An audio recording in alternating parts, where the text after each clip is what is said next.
Niche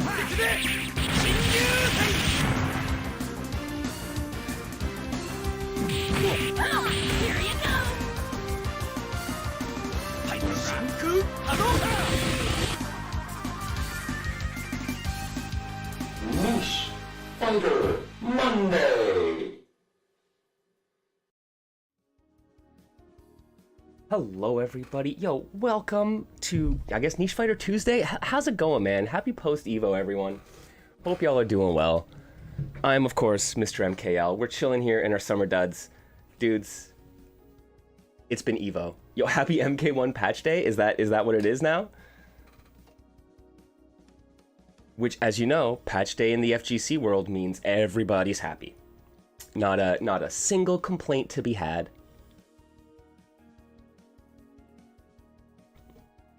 Thanks, Joe. Appreciate it. I did. I had a great time at Evo this year. Yo, we're gonna have. There's a lot to talk about. Man, despite some travel woes, which I'm sure like everybody got hit by airline nonsense this past week. It was not a good time, man. But yo, we got there. It was fun. We got to play some niche fighters. I got to talk to a bunch of indie devs, which was super cool. Got to try out some new games.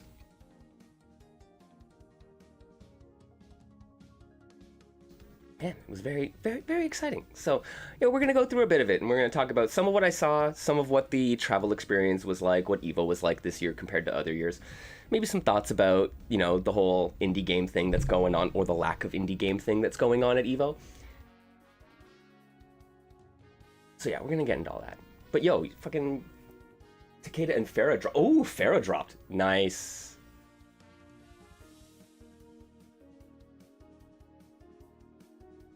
Huge patch there. Very interesting. I'm sure I'll have to pick your brain about it, just because you're a good like source of Netherrealm's perspective for me. So when did Shattered go on hiatus? Shattered. Yeah, that's an indie fighting game that's being worked on. I want to say like a year and a half ago, maybe. But they've started to talk about stuff again. Oh, and also big shout outs to Foxy for the sub. I very much appreciate it. 33 months, my friend. The support like that is like, oh, it warms my heart. I really appreciate it. Keeps us going here. General Shao's chicken. Oh God. We need to do a whole ass menu, a fighting game menu. I've been wanting to make a like fighting game drinks menu, where it's like, let's make some custom cocktails based on fighting games. The Kung Lao chicken. I love it. I love it. Oh man, so all right, Evo. It has been a few years since I have gone to Evolution, the fighting game championship series, the single largest open bracket tournament in the world. How many buzzwords can we get in?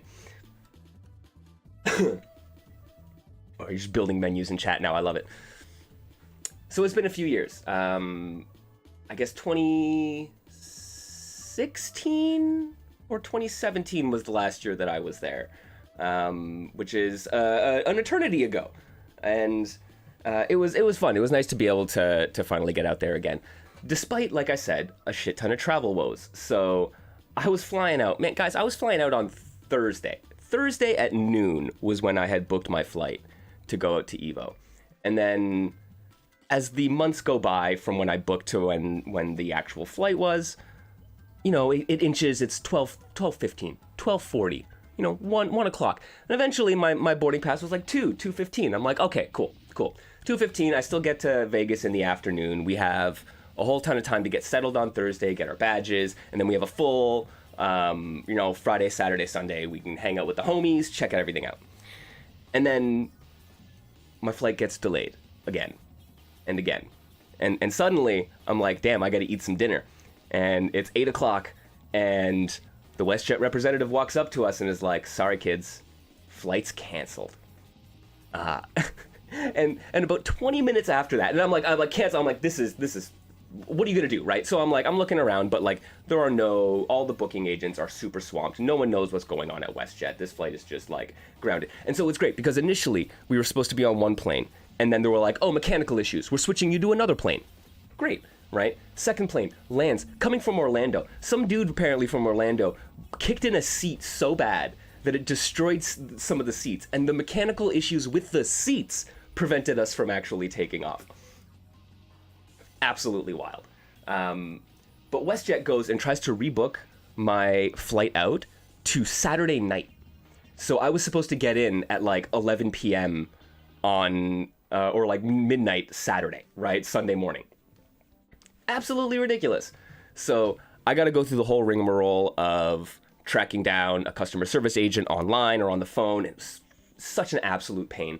And then finally managed to get a flight. I found the flight and had to tell the dude on the phone that, hey, this flight is actually available on Friday night. So I managed to get in. Instead of Thursday afternoon, I got in Friday night. That's fine, right? It's not ideal. We lose a couple days, but you know what? I'm gonna have a whole last Saturday and Sunday at Evo. So we get there. That's great.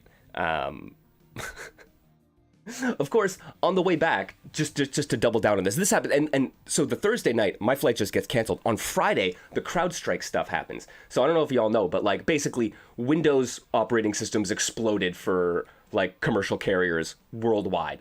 And if you were on like a Delta flight, you were going nowhere, right? So thankfully for me, WestJet wasn't affected by the CrowdStrike stuff. They just had their own set of issues, right? So I'm like, I didn't even get hit by the Windows explosion. That's the funniest part of all of this, where everyone was like, oh my God, what are we doing? It's blue screen of death day, right? And everywhere but your job, Joe. Oh, that's brutal, right? And that's it. Like I walked through, when I came back from my second flight out on Friday, I'm walking through the airport and it's like Delta, American Airlines, all these carriers, especially American carriers, were just swamped with people. There were like lineups like 50 people deep, man. It was bad. And I get to my WestJet counter and they're just like, 2 minutes, you're on through. It's like, I don't know what it was, man. Do they just run off a Commodore 64 in a basement in Windsor? Is that what's happening? But here we are. I managed to get on my flight and I avoid the CrowdStrike stuff. But on the way back, I'm sitting there trying to get home. Like after all this, I'm just like, I got some bad luck. My flight out back home, super on time. I'm like, great. Then we get on the plane, and it's like an hour and a half delay on the tarmac before we actually take flight. So I get in last night at like, I don't know, getting 2 a.m. or something stupid like that, right? So, oh man, it was bad. But you know what? I'm not stuck at Circus like some unfortunate souls who were trying to travel out on Delta on Monday, right? So something happened again on Monday. People got hit by really bad travel woes, and a lot of folks are stuck out there. So I hope everyone out there who's traveling, trying to get home from Evo or wherever you're coming from, is getting home safe. Oh. But whatever, man. Like, so that happens. That's part of the reality of travel. Is like, airline's gonna overbook, stuff's gonna go wrong, you're gonna get delayed, and you got to hold that. Unfortunately, you also got to make sure that you like make your claims. Like I'm gonna, there's a air passenger bill of rights, folks. Get your money back if you're forced to wait more than 6 hours or something like that. So Lord knows I'm applying for that because y'all cost me a shit ton of money, like $100 in Uber fares back and forth home. And I'm lucky enough that I was actually like, I was flying out from the city that I live in. So I was able to go home when my flight was canceled, man. Those poor souls who were coming in from out of town who were just like, gotta do it. One kid on my flight, I think he must have been like I think he was a Strive player. And you saw him, he's like, you don't understand. I need to be in Vegas tomorrow at 8 a.m. or 10 a.m., right? And I was just like, oh, that's funny. He's got an early pool. He has to be there. I am pretty sure that man bought another ticket, flew from Toronto to LAX, and then drove from LAX to Las Vegas in order to make his pool, right? And I'm just like, that's dedication, dude. Yo, if you want to make that happen, that's up to you. For me, I was like, I'm upset, but Lord knows I am not doing that. I am not flying. They were like, fly to Calgary and then to Vegas. No, that's nuts. I'm not doing that. So whatever. I ended up missing my Grand Blue pool, which was very unfortunate. But I did get to play in the Eternal Fighter Zero pool, which was very nice. Yeah, for a Combo Breaker, Joe, you're saying that you do it at least 2 days in advance just to make sure that if that happens, then you have that buffer, right? And if you get there early, boom, a whole day at Galloping Ghost Arcade, which is not a bad way to spend a day. No, that's absolutely it. And I thought I was being smart enough coming out on the Thursday, right? Where I'm like, Thursday is like basically the pre-reg day. So I was like, yeah, I'll come out then. What's the worst case scenario? I missed the Thursday evening hangout and I'll be there Friday during the day sometime. But it was when they were like, dude, like when they rescheduled me from Thursday afternoon to Saturday evening, I was like, this is insane. This is not a reasonable reschedule. I don't understand why you're doing this. And yes, I think for me, Combo Breaker next year. Like I will say, for as much as I enjoyed myself, like I think Evo is a great experience. Even if you're like, look, I understand. Like I'm not a super big fan of necessarily the esportsification of of fighting games, right? I'm probably not I don't get my back up about it. It's like it's not for me, but I understand that that's the direction it's going in. It's not a hill I'm gonna die on, right? But like, I get it. If that's not for you, then totally, I understand. But even if that's not for you, I will say there is a lot on offer there. It was amazing seeing all these small communities build spaces for themselves in the BYOC area. There's people walking around with challenge me in virtual on like just drawn on line paper taped to their back, right? Like that's super cool. The arcade, seeing all these like random old games and these niche fighter games in the arcades, super great. Like that's an experience worth having. Honestly, as is just like being in a room with like 10,000 people who are really into the same thing that you are. Like there's something about that vibe. And I mean, it's a vibe that you get from Discord communities and locals and regionals, and you get them from all these fighting game community gatherings. But like, you do not see the scale of something like Evo almost anywhere else, right? And in fairness, places like Combo Breaker, damn close. Like, that is damn close. But there is something about sharing that space and the spectacle of it all that is really entertaining. It's heartening to see people want to make a spectacle out of the games that we enjoy, right? So that was fun. As is, like, honestly, like, hanging out and, like, I was trying to figure out Tekken. I do not get Tekken, people. Like, not Tekken people, but people, my friends, I do not get Tekken. It is not something I understand. So I was trying my damnedest during the Tekken finals and stuff to just be like, all right, what is it about this game that people love, right? Like, frankly, I should look at the mainstay games that, like, the big games, the esports games, in the ways that I want people to look at our favorite niche fighters. I want people to look at Robo-O and be like, damn, how does that game work? What are people doing, right? What is the cool like, I want people to be interested. What are the interesting stories? Who are the interesting players? And so, I don't know, trying to look at Tekken in that light when it's not something that's really in my circle is I don't know, it's important, and it was fun. Like, it was fun trying to be able to figure it out. I also realized I think Tekken is just busy. It is a visually busy game that I am not able to read that information. I can't parse it. I don't know what the hell they're trying to tell me with their visual information, so. But it was fun. It was fun. Like, when someone blew up, I was like, oh, cool. Dude blew up. Awesome.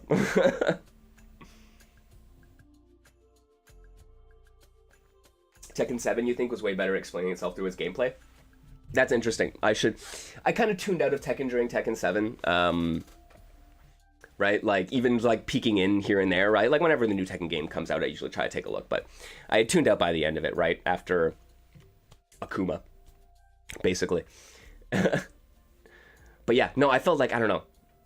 It's weird. And that's just me. Like, and look, I'm no stranger to, busy games or games with like a busy interface and visual information and stuff.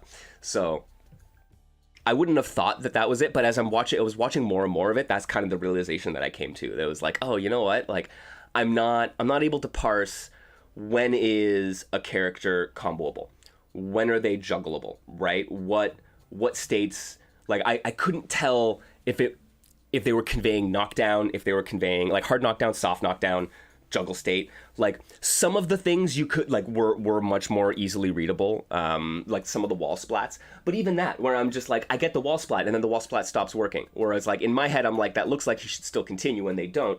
And it's likely because they're unable to. But I don't know.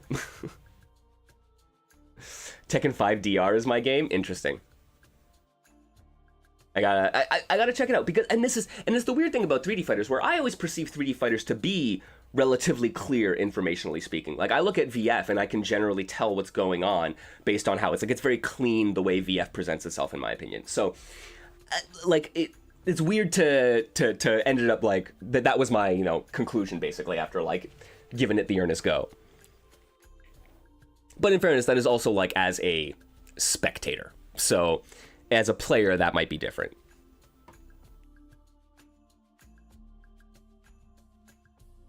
Wall spots can be weird. The physics of the game can change at a dime depending on where and how you land on the wall. See, and that's it, right? And it is one of those. It's I'm sure as a player that's you start learning that it's sloppy science, right? Yeah, and Marvel 3 is very much that way. I had a really, really amazing conversation with M. Paul Weeks, the developer of Tough Love Arena, and they're working on an upcoming untitled 3v3 fighting game, which I got my hands on as well.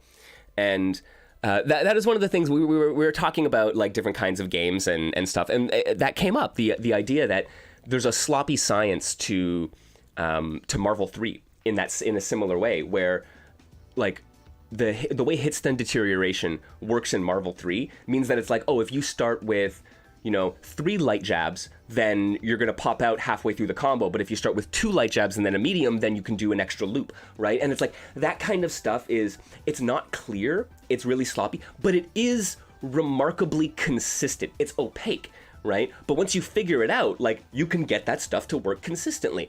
But the game doesn't convey that information to you until you hit the pop out. And when you tech out, it doesn't indicate where along the several dozen hits in your combo that cause that to happen, right? So it is, yeah, right? KO, what's up, KO? Saying, yeah, reminds you of Phantom Breaker Omni, the IPS system there, or the MK1 gravity scaling, as Moha says. Yeah, and there are some of these systems in games, like oftentimes potential limiters. They work in these opaque ways, so players can't necessarily game the system, and it adds some level of variability and surprise for players who haven't like decoded it all, right? But it means that it's this sloppy science, and it could be a real turnoff when you're just like, I don't get it. I'm doing the same thing that guy's doing, but you don't realize that he snuck in an extra light hit, or you snuck in an extra light hit where you shouldn't have, right? So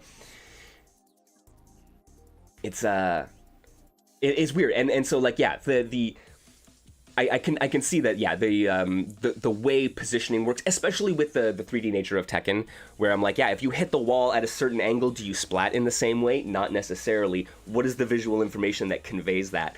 Unless you're into it and you know the differences in the animations, it might be really hard to discern. Yeah, new game states, though, can be a fun experience when it's 10 years later, for sure. And this is the... right? It might not be very approachable, but for those who really get into it, it means that there's a lot to figure out. Because it's opaque, you have to decode the system.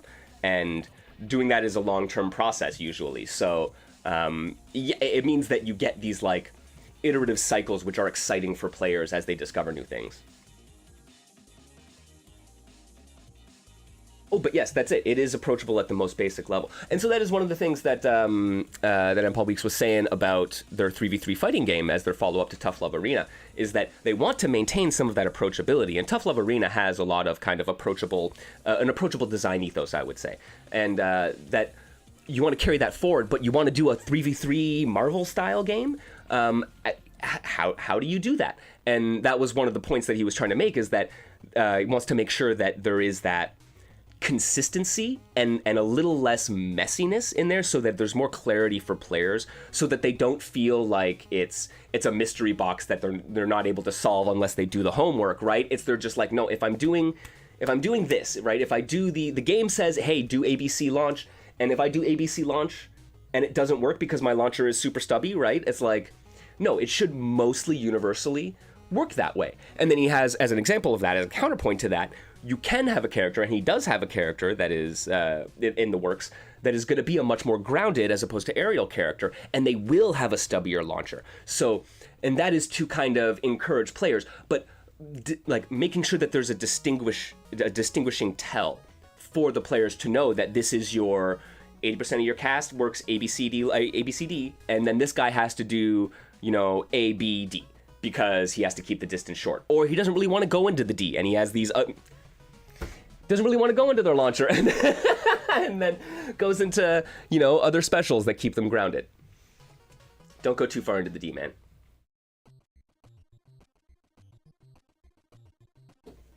Yes, absolutely. The 3v3 fighters do have a potential issue of decision fatigue.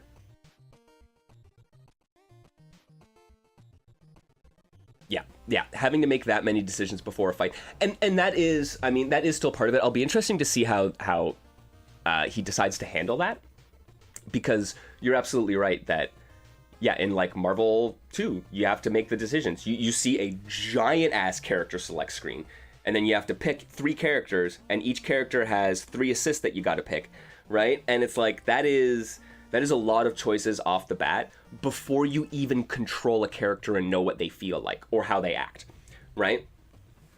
So that is definitely a hurdle as well, right?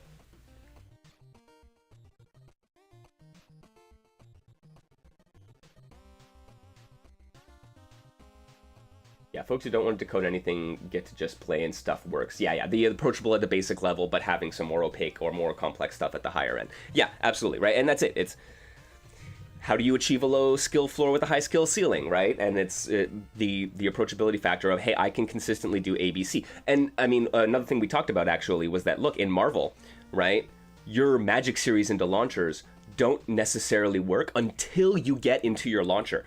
You have Marvel characters with launchers on a ton of different buttons, some of them on directional buttons, right? You don't necessarily know. There's different chain systems if you're a Darkstalkers character or a Street Fighter character or a Marvel character, right? So like, how do you get from your ground string to your launcher? And then you have the consistent magic series. That's awesome. But if you can never get there, it doesn't really matter. So that was one of the things, is that they want to make sure that there is this consistency in all of your strings, that is clear. And then, you know, players who want more than just that, as Mohas points out, can then start like working the other systems, right? And like, how do those other systems impact it? How can I subvert that regular chain series to maybe get more damage or more corner carry or whatever the case may be? What's up, Hayama?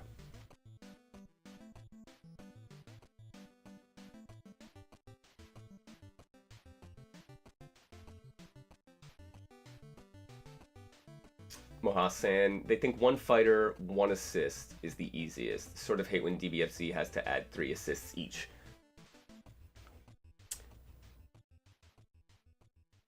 Yeah, and it's decision fatigue, right? There is and decision paralysis, right? It's having to make those choices without being informed, right? What does I mean, like, what are the assists even called, right? Like, support assist, it indicates something, but what does it actually do? Anti-air assist, sure, but still, you don't exactly know how the anti-air functions, right? And a lot of these games, like the Marvel 2, the assist names are not clear at all.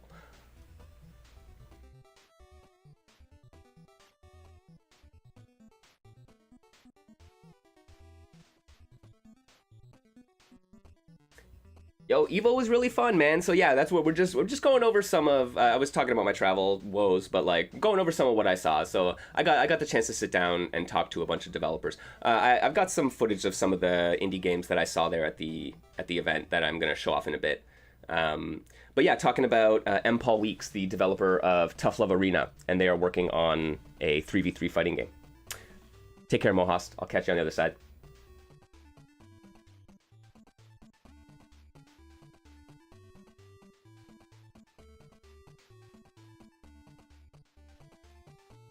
So yeah, no, it's really interesting. I like the idea of a developer who's like, right, like Tough Love Arena is a very approachable, very like small button real estate kind of game. That so like what happens when you take that into the direction of a 3v3 fighter, which has like an inherent amount of complexity, right? Like as if you're gonna have 3 characters, multiple assists, immediately you're just like, all right, that is a lot of stuff you have to deal with. So like, how do you bring in the approachable aspects of it? And I like this idea of like the consistency, and it uses a light medium heavy special, and it's like 1 button specials with directions, so kind of battle for the grid. And then your 2 assists, right? So it's it works really well, and it functions very much like you'd expect a Marvel style versus game to function. I'm gonna this is actually kind of interesting. Where I was like, all right, so like Marvel has this kind of like hyper flight aspect to it, right? Where like the flying screen, the double, triple screen height, launchers go really, really, really high, stuff like that. Both the Untitled 3v3 fighting game from the TLA dev and 2XKO, both function. They feel very Marvel-esque, but they don't have that hyperflight aspect to it, where it feels more like a BlazBlue style launcher than it would a Marvel style launcher, and the momentum that like would come with it, right? So it's interesting that I think that that both of those, and once again both of those games, 2FKO and the Untitled 3v3 Fighter, have similar button layouts, right? Like light, medium, heavy, special with directionals, assists. So yeah, it's one of those interesting situations of like kind of parallel development thought from two different places, basically, right?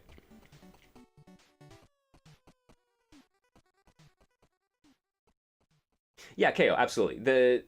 The nature of fighting game genre will entail some level of decision fatigue. It's just it's all about the severity, and that's kind of right. And that's the approachability discussion, right? More than motion inputs versus not motion inputs. The more interesting question when it comes to approachability is how do you reduce the stress on the mental stack so people can engage with the parts of the game that matter to them, right?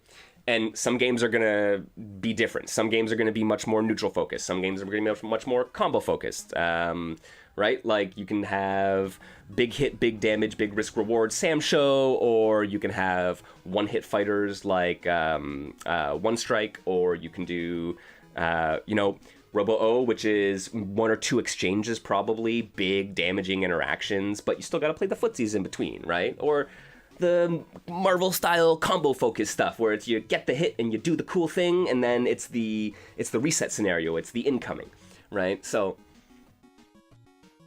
but like, yeah, how do you reduce, like, and so that's it. It's like, what is the aspect of the game that adds to that mental stack, that adds to that decision fatigue, that isn't really meaningful, right? Like, I think that's the important thing. It's like, are any of these things meaningful to the game experience that you're trying to create?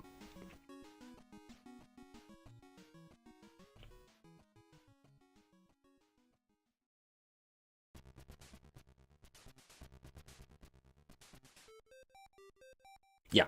Dojo Masters, also a game that was there at EVO. A very, very excellent example of a game that does, yeah, it's the difficulty does not come from the inputs. It does not come from, right, like necessarily extended combo strings. It is how you utilize the tools and in what scenarios. And that is where the emphasis is being placed for Dojo Masters in terms of what is the mental stressor, what is adding to your mental stack, right? And they do have execution aspects to that too. There are a bunch of just frames, very tight timing windows, tech windows in Dojo Masters that add to this. So yeah, Dojo Masters does use their complexity in different ways, and it's not tied to that. It's tied to the utility, how you use the tools, not how you input the tools, right? And where it does come to inputs, it is very recognition timing based, where it's like, if you have the read and you can do this thing consistently, then you get this bonus, right?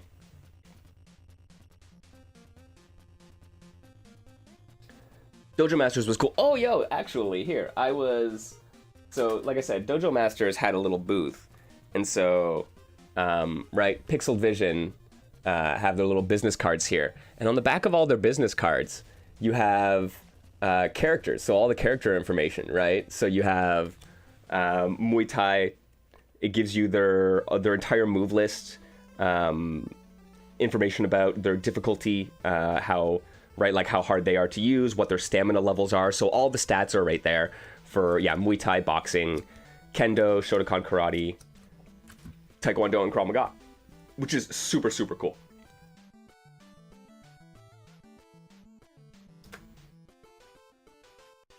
Yeah, Krav Maga is a super cool character. Yo, Hayama, so Exa Arcadia did not have a booth. I was not able to track down anyone from Exa Arcadia. I really wanted to talk to some people. They didn't have a booth, but they did have a bunch of setups in the Evo arcade. So they had setups for the Donut Dodo game that they have. One of their, there was a Samurai Pizza Cat inspired, a side-scrolling brawler that they had. But they also had Dynamite Bomb. They also had Axel City 2. So I did get a fair bit of time playing both of those games. Now, I almost can't believe I'm saying this. I like the 2D Fighter Maker PC versions of those games better. I really think I like the original Dynamite Bomb 2D Fighter Maker and Axel City Complete better than the Exa Arcadia versions. I don't know what it is. Actually, I think I might, but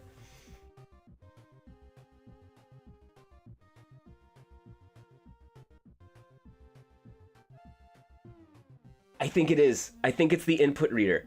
So something that they did with the Exa Arcadia version is that they said they refined the input reader. And I had never been able to get any kind of confirmation. This is one of the things I wanted to talk to an Exa representative about, is that I haven't been able to get any confirmation on what exactly changes they've made. But both Dynamite Bomb and Axel City 2 feel fundamentally different in the way their combos work. And in the way the inputs are read, and at the pace of the combos that you have to do. It's really interesting. And I'm not sure. Axel City 2, it could have been more of a design decision because, it is a brand new game. Dynamite Bomb, my understanding, was more of an expansion, which would lead me to believe that it was going to be more of a refinement in that way.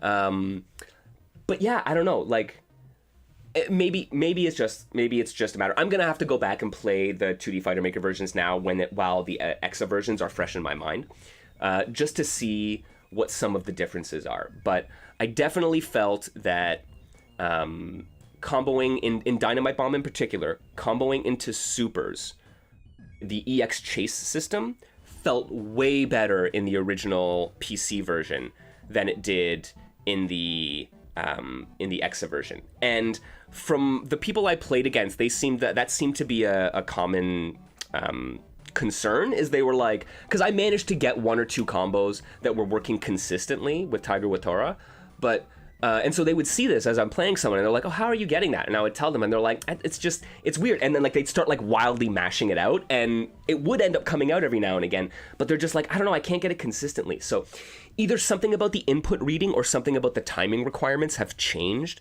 with the Exa version. And to my feel, it was not a noticed improvement, right? I would prefer the original version and possibly a refinement of that, as opposed to this, which seems to be a little bit of a different direction that they've gone in.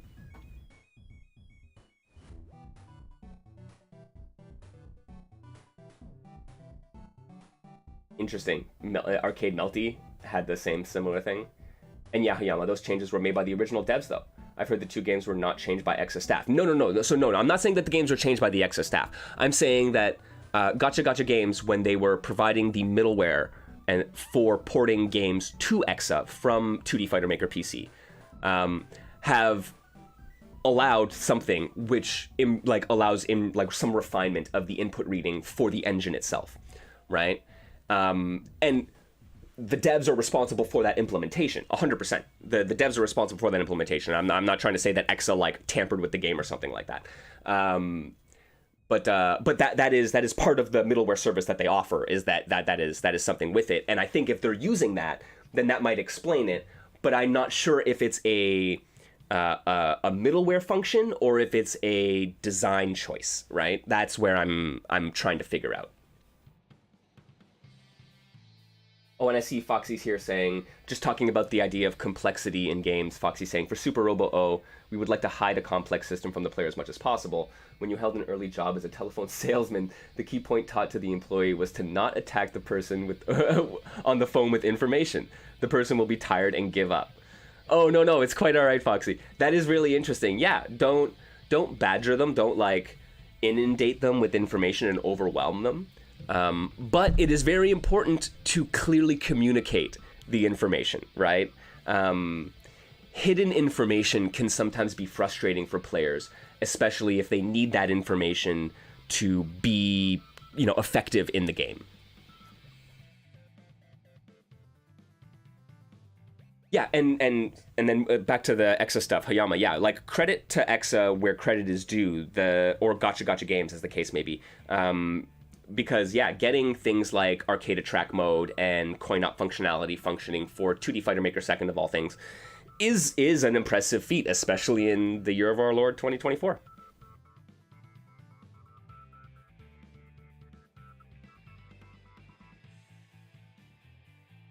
So, okay, it has been an ongoing concern that most arcade boards with the internet connectivity will introduce some kind of lag.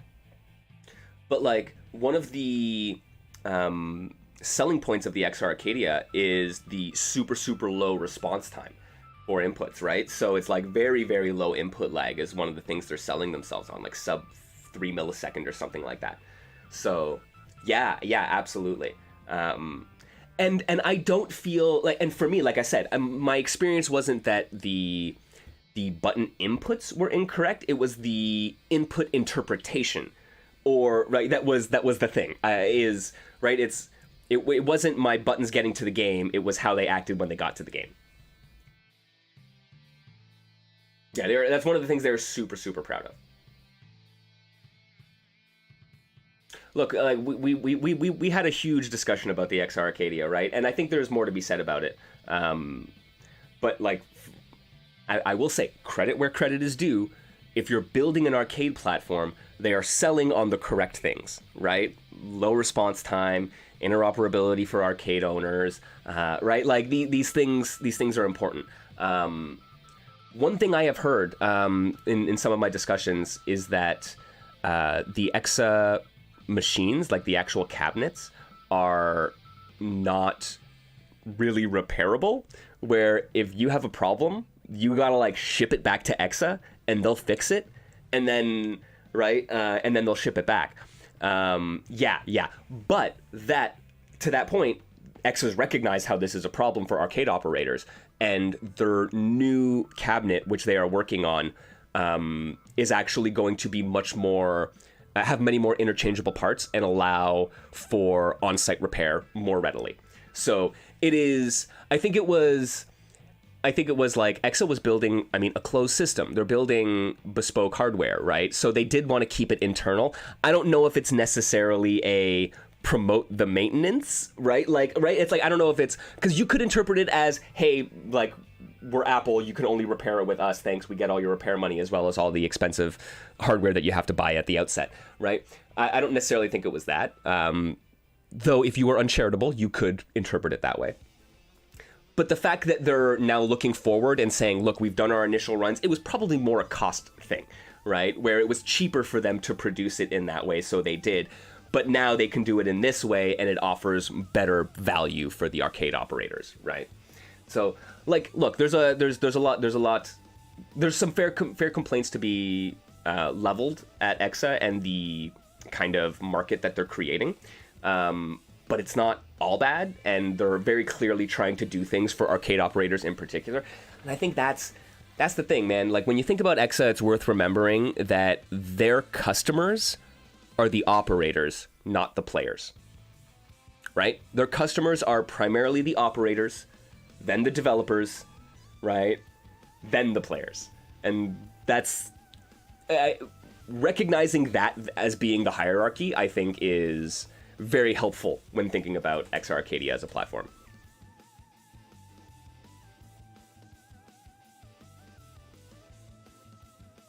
But yeah, like, I will say, it was amazing being able to see Mystery Johnson in the background of Dynamite Bomb stage. That was super cool.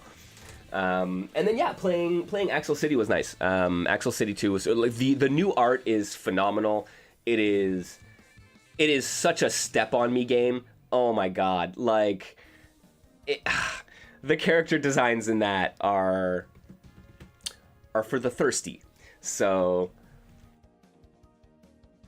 it's wild, but the art is gorgeous, right? But it too, I felt like the input recognition was a weird thing where okay, so Axel City 2 yeah, Axel City 2. It is nowhere... Okay, the original Axel City Complete, if you pick that up in 2D Fighter Maker PC, it is a bit of a slippery game, I would describe it as, right? Where it's like the pushback on combos in the corner especially is really real, but like, so like your character is always kind of sliding around, but you can subvert those slides with like using special moves with momentum, for example. And it's like an interesting dynamic that I quite enjoy. Some of that slipperiness is gone in Axel City 2, which I think is an improvement. I think that's probably the correct choice, but I wasn't able to figure out how to compensate, where it felt way more vanilla, where Axel City Complete felt kind of wild-ass 2D Fighter Maker, and Axel City 2 felt kind of like vanilla 2D fighting game, if you know what I mean, right? And it's like, it's all the same characters, it's the same kind of moves, but the way the combos ended up being structured because of some of those changes, it didn't feel as exciting to me. And that's not to say it's not exciting. It's just to say that I wasn't able to get that in the, hour or two that I ended up playing Axel City. So it's I'm actually kind of surprised to say that I prefer the PC versions of these games. Like I said, I'm gonna have to go and play the PC versions with it fresh in my mind, just to make that extra point of comparison, to see if there's something I'm missing, to see if it's how much of this is confirmation bias and how much of this is my actual experience. But I did find myself surprised thinking this as I'm sitting down and playing the game, and I'm just like, I think it just feels better in my hands in the original iterations.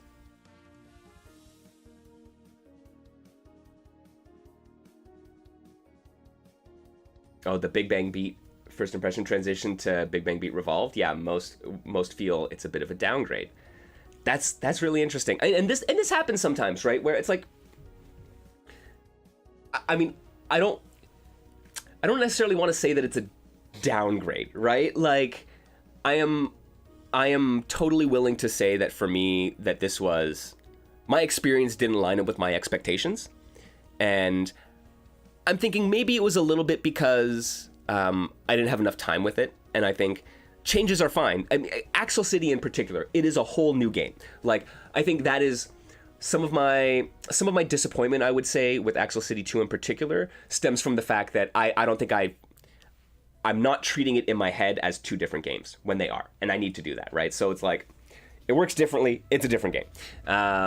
Dynamite Bomb a little less so I think I felt that the differences a little more. But it's just one of those things, man. Like, when you play something and you like it and you find it interesting, and I found both of those games relatively unique in the way they handled their fighting systems. So seeing them then transition to something that you might not necessarily enjoy as much doesn't mean it's not good, doesn't mean it's bad, doesn't mean it's a downgrade necessarily. But it does mean that it's something different, and maybe it's not for me, right? And that's also fine. But Oh, interesting. You felt that way from Phantom Breaker Extra to Omnia. Just didn't quite line up with expectations.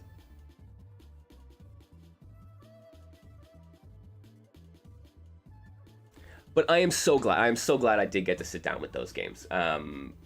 It is.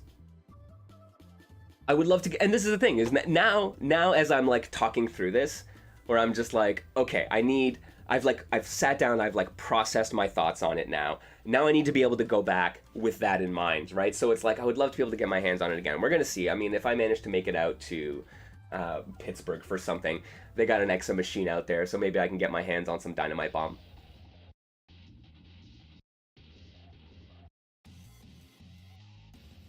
Oh, so did I play anything in the arcade section that I had never played before? I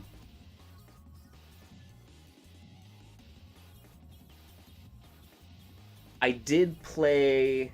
I played some rhythm. Oh, I played. What was it? Poppin' Music. I tried one of those. It was like a weird ass rhythm game with like a cube. I don't even know what I was doing in it. Poppin' Music, man, it was fun. And I also played Project. I played the arcade version of Project Diva Mega Mix, which was nice, right? So like I play some Project Diva here, so that was cool. But it's tough, man. It's tough playing rhythm games in an arcade. I didn't have any headphones that I could use with it, so it was like I was up against a machine that was just like twice the volume of me, and I'm sitting there and I'm trying to listen to like Black Gold, and I'm like, I can't make it out. But dude, no, rhythm games, they're so much fun. I couldn't get it. I was waiting in line. I wanted to play Rhythm Tengoku. They had a Rhythm Tengoku machine, but I didn't get the chance to get my hands on it. It made me so sad. There was always someone there.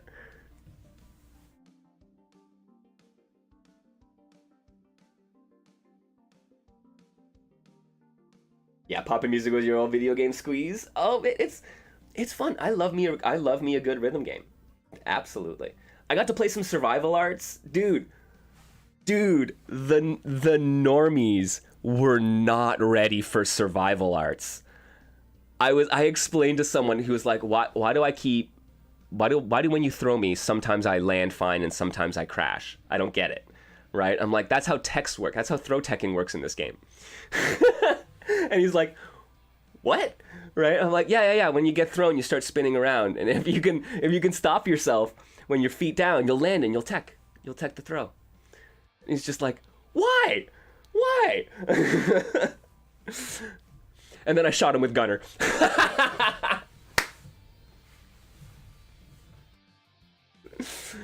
Oh, God.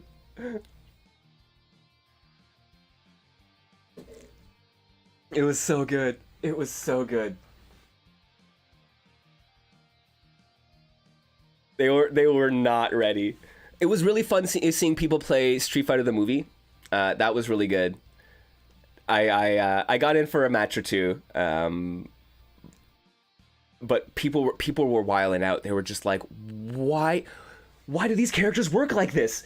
And then someone just ended up like accidentally doing some stupid loops, and they were just like, both of them were just hands up, right? They were like, what? It was so good. It was really fun, man. And like there were some people who were just like, oh, this game, what, man. And it's like, definitely people saw survival arts, they saw SFTM, and they were like, oh, it's the bad game section, right? And I'm like, no, y'all don't even know.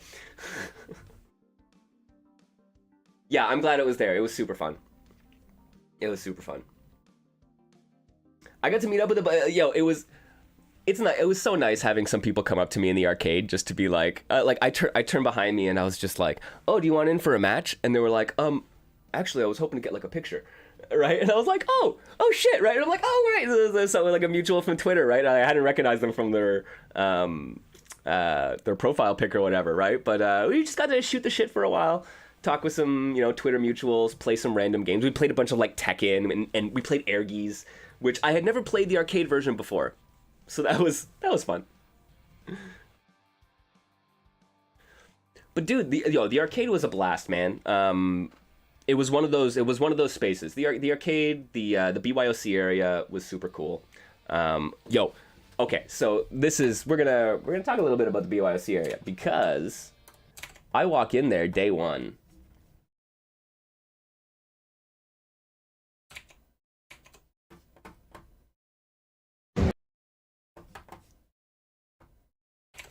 And I see this.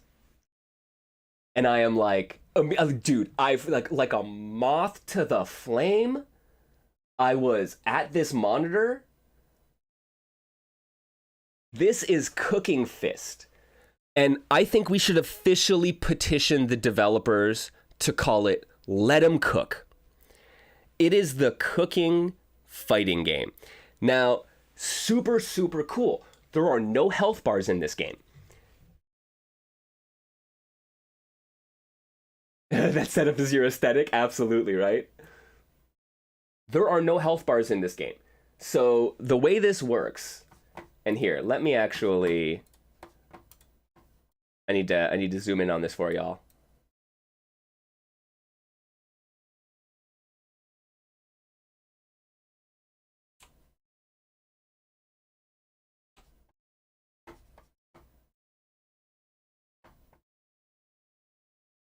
So, it is, you can see here, there's no health bar. At the top, there's a stun meter, right? At the very top, there's, okay. Let me start this over again. Cookin' Fist is a cooking-themed fighting game where you need to collect ingredients and cook the appropriate meal, up to 3 different types of meals, in order to win the round. You achieve this by having enough ingredients, getting to the podium, and then hitting the cook button, and then inputting a special move input. And that will cook you. And the way that the developers are doing this is they want to tie it to, they want to tie the motion input to the type of food that you're trying to cook. So for the burger, you need to flip a burger. So it's a dragon punch motion, right? For mashed potatoes, for French fries, right? It's a down motion because you're cutting the potatoes. That's so fucking cool. Guys, that's so fucking cool.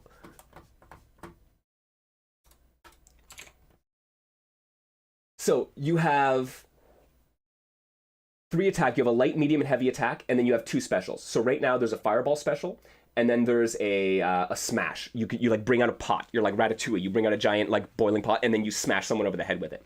But what happens is every strength button, so lights give out one type of ingredient, mediums on hit give out another type of ingredient, and heavies give out a third. So right now there's meat, potatoes, and veg. And so that's what the bars at the bottom there are, your meat, potato, and veg bars, right? And as you beat up your opponent, and because there are no health bars, you just exchange battle, right? And you can stun them, and then there you go, right? So the red collected enough ingredients, goes there, has to flip the burger, so uses the meat, has to flip the burger, is the dragon punch motion. And so you battle each other, and the idea is that you want to get a combo, collect your ingredients, get a hard knockdown or a stun, and then get to the podium to be able to cook. So get the knockdown, cook, dragon punch, got it. So got the burger now, right? And this is such an interesting thing. And so the developers had said that one of the things that they want to do is, it's like, what is one way you can teach people to do this, right? Motion inputs are important. Not everyone knows how to do them. But if you make the motion inputs your win condition, then you're going to learn how to do them. Oh man, the draw game at the very end.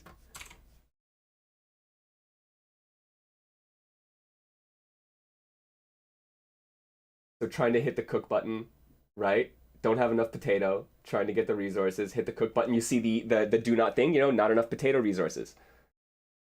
But there is enough right there, right? So got the veg, but gets the knockdown. And since no one had, we each had one thing cooked, so draw game. It is a really cool concept.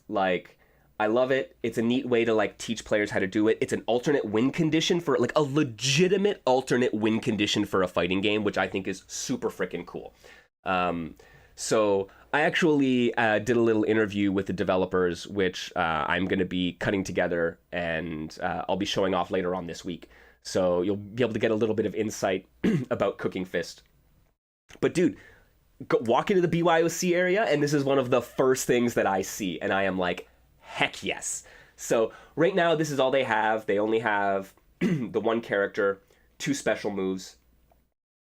I will say it feels very... Right now, and this is, I was talking to the devs about this, and like some of my feedback was that, you know, it feels a little sluggish, where I would imagine myself super responsive, hopping around, but it feels a little bit like you're underwater. The combos are slow, hit stun lasts a long time, and I think a little bit more like snappiness in the general course of play, and then getting the like, oh, the big slowdown or the big hard knockdown, which takes a lot of time.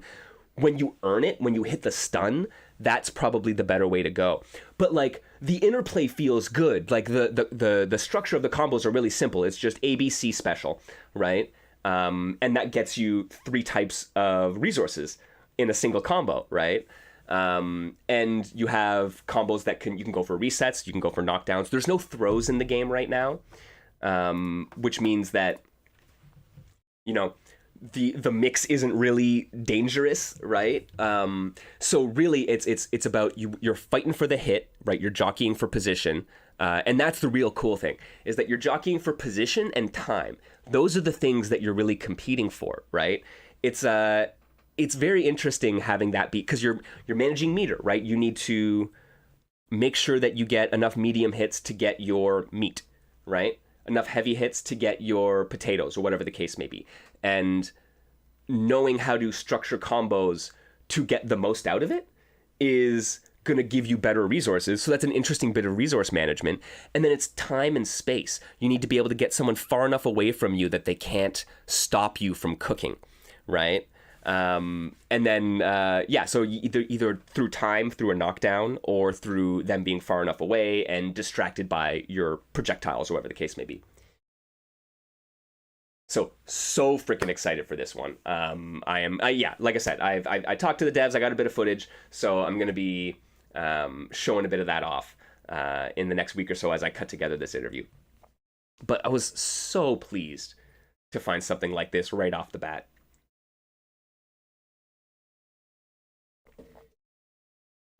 All right, so what other indie stuff do we have, man? So we talked a little bit about the 3v3 fighter from the Tough Love Arena developer. Talked a little bit about Cookin' Fist. Guys, seriously, we need to petition. Let him cook. Let him cook is like, maybe it's too obvious. Is it too on the nose? I think it's just obvious enough. There was no blazing strike there. I mean, the makeout fighter is just any fighting game when you get tired and you go to the back and make out. That's just... But yeah, no blazing strike at all. I heard a rumor that it was being showcased in the Marriott Hotel across the street from the Las Vegas Convention Center, and I immediately went over and searched the grounds, and nobody was there. Everyone I asked was like, I don't know what you're talking about. There is nothing happening. Guys, the convention center is over that way. Please leave us. So, unless whatever, Rare Breed was like showing it off in like a hotel room somewhere, it wasn't there. Nothing. Which is shocking. Shocking.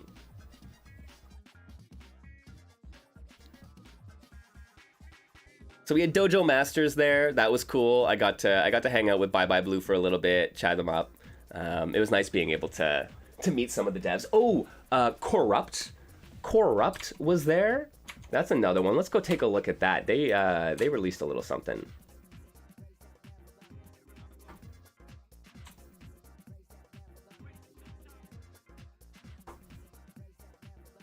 So I've been chatting with one of the developers on this game.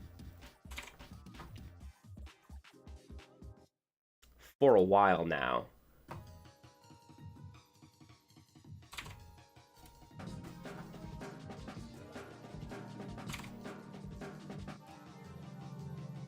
And I actually got my hands on this game at their booth. And it too, yo, there is something in the air. Like, I think after a couple years ago, there was, you know, Marvel 3 made a big splash at EVO again. I think it inspired some folks because the TLA devs Untitled Fighting Game, 2XKO, Corrupt, all of these games have a significant Marvel 3 vibe. And so whereas 2XKO and the Untitled 3v3 fighter, I would say they're not the like Hyperflight. I was talking about that earlier. They're not Hyperflight games. Corrupt is. Corrupt felt remarkably Marvel 3 to me, where they have a character who's a strike command grab character, who is, if you want to talk about functions, they're the Hagar function. And me as a Hagar player immediately was like, yes, these combos make sense. My ground string into Lariat feels like a Hagar ground string into Lariat would. It doesn't act exactly the same, but it feels it, like it gave me the vibe, right? And then same thing, into Launcher, into the ground bounces. The way the combo structures work in this game, really, really nice. Oh man. Yo, what's up, Shadow? Yes. Yeah, this is part of it. I was talking to Jesse, and he was saying that one of the things they really want to show off is some of the new visual flair that they've been adding to the game, including the animated supers, the better particle effects, and even all the animations are starting to be refined, where I believe, like, we had a bit of a conversation about this in the Digital Basement Discord, where some of the earlier trailers, some of the like hit reel animations, you're like, I don't know, like they looked, not that they looked bad, but that they like that could be more satisfying, where it feels a little bit of like, oh, limp body, okay, right? But the way, I don't know, it's starting to feel better. I think there's more variation in the hit reel animations, and particularly when it's in your hands. It feels right? Like that big launcher into the ground bounce, into the OTG, then into the super. That is the Marvel combo structure, and like it's not just a rehash of it, but it is very clearly inspired by it, and is working to represent that in its own world with its own characters. And these are characters that the creator Jesse has been working on for years. Like, you know, you'll talk to creators and they're like, listen, man, I've had this character in my notebooks since I was in high school. I've been drawing this character, I've been writing lore for them, and now they're getting fully animated supers. They're playable in a game. You can structure combos with them.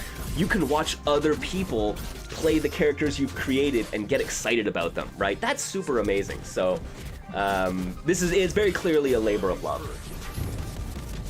And I'm liking the new VFX are really great. I think some of the animations being added are great. And this feels like it's going to be a really amazing, like, sandbox exploration game, where it's like you can spend days in the lab with a Marvel style game, just enjoying the sandbox. And I think this is going to provide a little bit of that for you.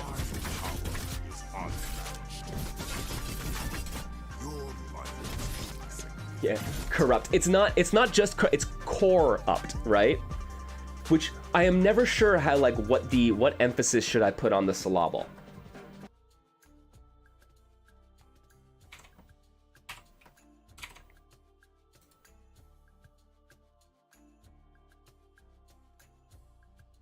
There you go, right? Had a friend made an RPG for Steam and Switch. Yeah, had the ideas and the characters since she was like 10. It absolutely does, right? And that is what happens. Like, people work on these things for a long time, right? Sean Altley, the developer behind Shades of Manhattan and stuff like that, excellent Mugen author.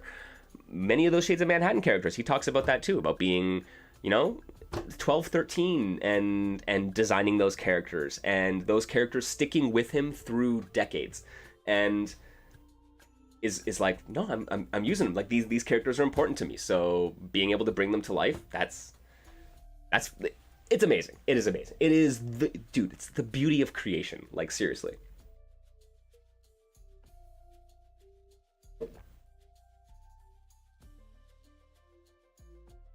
So yeah, Corrupt, Untitled 3v3 fighter from the Tough Love Arena dev. I did enter the Eternal Fighter 0 bracket. I got bodied. Oh man, I got a couple rounds in. I got one win by a DQ. Technically 1 and 2. I technically went 1 and 2. It was so fun though. It was so fun. There were a couple other players there who were not very experienced. Me and one other dude, we were just like, yo, we've only been playing for like 2 weeks. So like, but it was fun. It was just fun to throw down with some people. They were just super excited to be able to play the game. There was like a $400 pot bonus. I don't know how they managed to raise that much money on Matcherino. But like, it was wild. It was wild. But yeah, no, the EFZ community is definitely a thing. And so they were there basically every day, just playing casual some days and the tournament on Saturdays. So it was fantastic.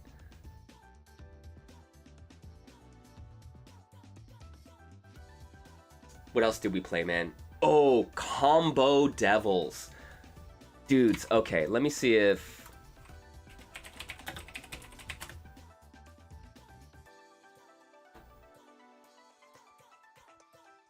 Here we go.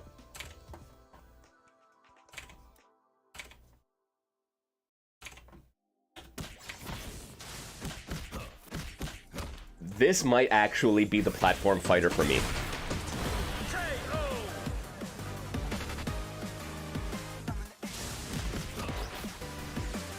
So, when I first saw this, I was just like, awesome. I like a good platform fighter, right? I'm not gonna be... I enjoy playing them. I'm not great at them. I definitely would never be really competitive in them. But when I sat down with this, I was so surprised at how much it acted like how I want platform fighters to act. So it is heavily inspired by traditional 2D fighting games. It also has a bit of an interesting win condition, where there are ring outs, there is a blast zone, but the way that health works is that everyone has their own health bar, and when you fill up a full bar, they get into a danger zone, where if you use a smash attack, that they will hit a wall and literally explode, right? But the combo structure is very traditional 2D fighting game, where you have you have a light heavy special, right? And it's a Smash Brothers style button layout, and you can do a light auto combo series, so AAA, or a heavy auto combo series, BBB, and then those will actually chain into tilt attacks and then into specials, right? So it's a very much a like ABC. It gives you, and your ABC will go into a tilt, which often launches, which is so fun. So it has a very standard ground string into launcher into... Once you're in the air, you don't have air strings, but you have an 8-way air dash that you can cancel into. So you do launcher, you do heavy attack, and then you can knock them up or to the side or wherever you want to knock them, and you can follow up with an air dash, right? And so knock them over, air dash chase, and then hit them again, possibly into a ground bounce, and then into a special, right? So it is a combo structure that feels way more familiar and consistent to me than most platform fighters. And I think Rushdown Revolt tried to do something similar, where Rushdown Revolt takes a lot of mechanical systems from anime fighters, right? But it's still very much a platform fighter, and it's almost like it's almost like putting the emphasis on a different syllable, where it is Rushdown Revolt might be a platform fighter with an emphasis on anime fighting game mechanics, but Combo Devils feels more like the emphasis is on it's like the platform fighter spin of the traditional 2D fighter. So though it looks and operates very much like a traditional platform fighter in the like general trappings of you have tilts, you have the button layout, you have the different stages with blast zones, the way the combo interactions work feel way more like a traditional 2D fighting game, which is where my preferences lie. So I am so excited for this one. I got like 30 minutes of footage of me sitting down with this game that I'm gonna go over. I'm gonna do a video offline, just sharing my thoughts of it. I need to get all of my footage ingested into Premiere and stuff like that. So, but Combo Devils, like I was like very impressed, right? And it was one of those games that I'm like, look, it looks interesting, but the platform fighter thing is probably not for me. And so I was not expecting to enjoy it as much as I did. And I am very, very excited to try it again and just to get my hands on it. I only played around with 2 characters. There's the... Right, yeah, the little raccoon dude here, who is super cool. He's got like a kunai. He has something, he will like pin you with a butterfly, and then if he uses, like, that's one of his special attacks, and then if he uses it again, he'll immediately teleport to you. So super cool, like, follow-up combo, or, you know, reset and then you get to teleport mix. Really interesting. And then this other guy here is the grappler.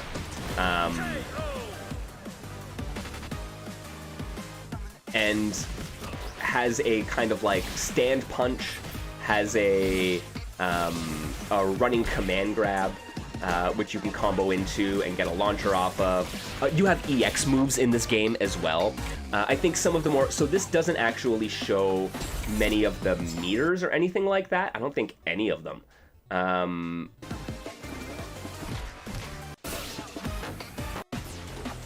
But there is a super meter. You have a traditional super motion input style super that you could do with a super meter. You can burn that bar on EXs. And you also have a pretty unique shield mechanic where it's an 8-way directional shield instead of a like Smash Brothers style bubble that you can tilt. When you tilt with the shield in Combo Devils, it directs it, and you can get hit from behind clean, or you can block in the actual direction. Which I think is very interesting. And then when you let go of the shield, you have a parry window. So you on release on Negative Edge, you'll have a little like aura effect, and if someone hits you during that time, you'll parry them, right? So super cool mechanic. But then there's everything you want to do with the shield. So like shield rolls and stuff like that. Any mechanic is tied to a separate shield meter. So you can deplete your shield meter by trying to do like spot dodges and stuff like that, right? It's really interesting. There's a lot of stuff going on in the game, but it's all very like inspired by obviously platform fighters, but yeah, the focus is 100% the traditional 2D fighting game. That's kind of what they're trying to highlight with it all. And to that point, it's all digital inputs. None of it is analog input, right? So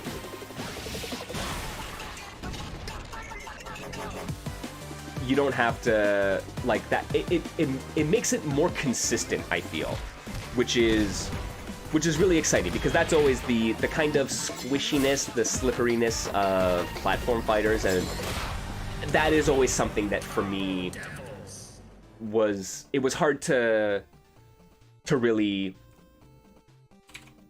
I don't know, invest in a game like that where I couldn't figure out the consistency of it, right? So having something inherently more consistent, very, very exciting. Guys, for given the fact that Evo has done like sweet fuck all for indies this year, there was a lot of really good indie representation. I am very, very excited for what I saw here.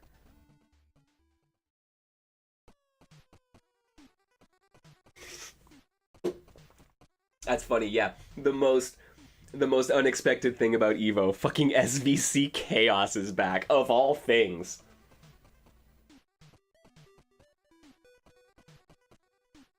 It feels like it's made by someone who thinks I can fix Smash.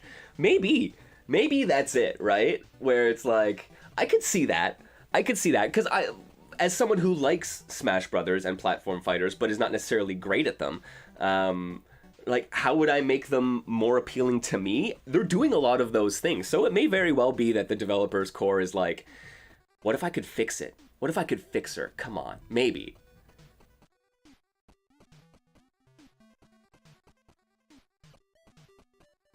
Yeah, SVC Chaos means more hope for new CVS.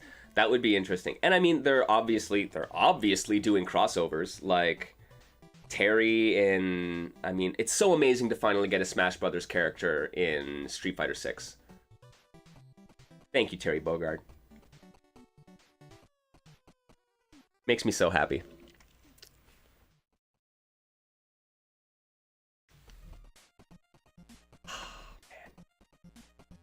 There were a couple, so yeah, there were some other cool things. Oh man, so I forgot to mention this. I was talking about how corrupt is its whole ass world. It's got a whole ass comic book. And one of the great things is that apparently this entire first issue of the comic book is gonna be the part of the single player story. Right? So this whole scene is like, I saw the motion comic version of this scene in the game when I was at Evo, right? So it's in there. It's like they have like animatics that are animated, fully voice acted, right? And it's like, it's so cool. So like this is, it's beautiful art. I got to meet the artist who's actually Wayne. They signed the comic for me. Very, very kind of them. And they were telling me, right, they used to work in like film and stuff like that, and right, so they have all this experience using After Effects and Maya and, you know, animation tools from the old days. But so has all this experience in like in, you know, in various creative fields, and so is like, yeah, applying their trade here to the single player content for Corrupt, which is really interesting. I love the idea of having that in-between space of, hey, you're an indie dev, you can't necessarily do all of the great cinematics that you want, the full motion video, the CG animation, but you have this art, and you can make animatics out of it. You can make them more interesting. You can add the VO and add various effects, right? And create a really interesting scene, and paint a bit of a, like, you know, have a little, like the tapestry of the world come together in this way that is way more interesting than just, you know, still images. Is going to take more time and effort, but is not going to break the bank like hitting the highest of high production values that you have to fight with the AAAs for, right? So it's an excellent medium, and I think it does a good job of allowing these games to be, you know, expressed in a way that is deserving of their creations, right, and their creators. So, yo, what's up, Ponton? So yeah, we had that, and then of course, from the 2XKO booth. So they have, this was cool. They had a little booklet that you would get when you enter, right? It actually said it's how to play Evo Vegas, right along the spine, and it's nice. So like they had a lineup that had 3 lines, and it's hard to make out here, but it's 3 different controllers. And so they had a line for pad, they had a line for traditional arcade stick, and they had a line for leverless. And so if you were an old man who played on arcade stick, you could kind of just walk in, because no one was in that line. Everyone was waiting for Pad and Leverless, right? But you just be like, the old dudes just being like, I'm gonna play some 2XKO, it's gonna be good. But they would give you this when you walked in there.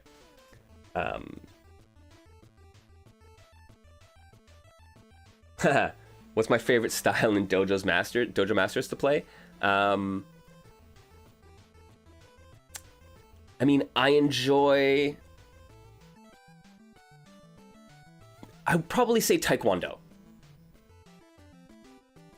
No. Oh, that's tough. Because Kendo's fun.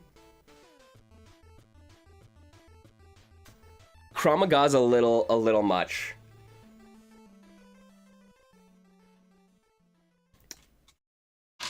Muay Thai. Let's go with Muay Thai. It's easy. Yo, landing big knees in the corner, that is super fun. All right, so yeah, man. So 2XKO. So they go through it. This is a great little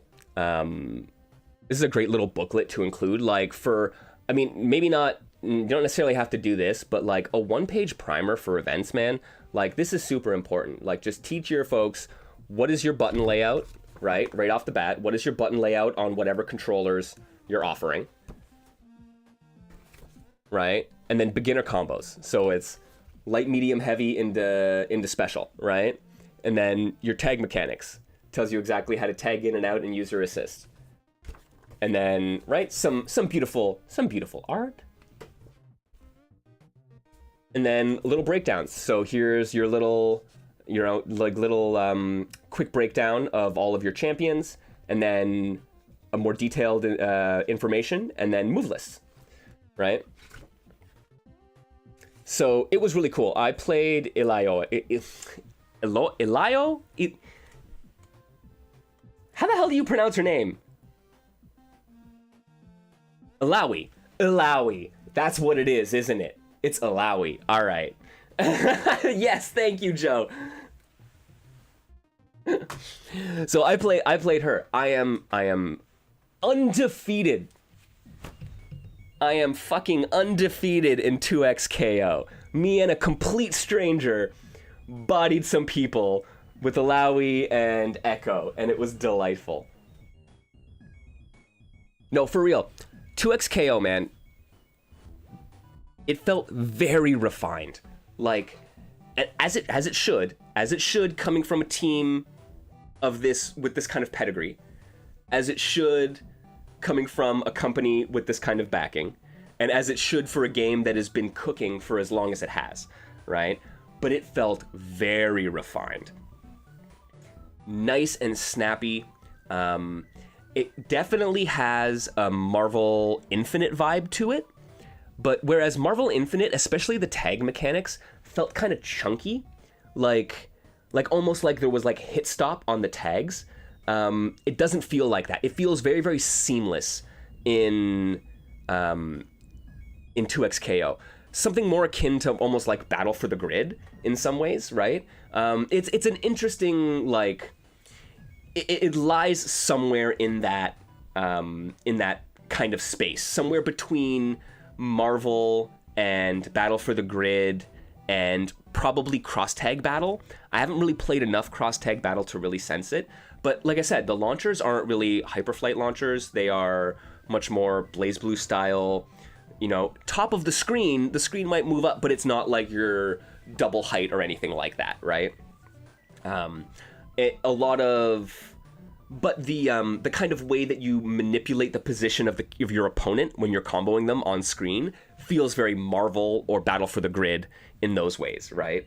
So I was very impressed. Like, I had no problem immediately going in, and as soon as I got control, I just instinctively I dashed in and I did light magic series into a special with Alawi, and they just kind of exploded and flew across the screen. And then I was like, cool, right? And I was like, bud, give me a tag assist. like throw something with echo, right? And he would tag, and I would go in and I would push a couple buttons, try to get the overhead, right? And same thing, just get him into the air and do some damage. They have what they call fuses in the game, which is kind of like grooves. It's like, what style of benefit do you want, like a passive ability, basically. And someone recommended, just like there's like an X Factor fuse, basically, which is like when you're at low health, you do extra damage, and boy, do you do extra damage. If you don't want to think about that aspect of the game, we were talking about kind of decision paralysis and overwhelming decisions before you even get into the match. The fuses are kind of one of those things for 2xKO. But if you don't want to deal with that, pick whatever the hell what was it called here? They had I think they even explicitly call it out. Oh, no. So they explicitly call out, try the new pulse fuse. Press attack buttons rapidly for devastating combos. So there's an auto combo fuse. They don't have them listed here, unfortunately. Right? But like, yeah, it was just one of those things where you're like, oh, okay, I pick this. I don't got to worry. Because you can get stuff that lets you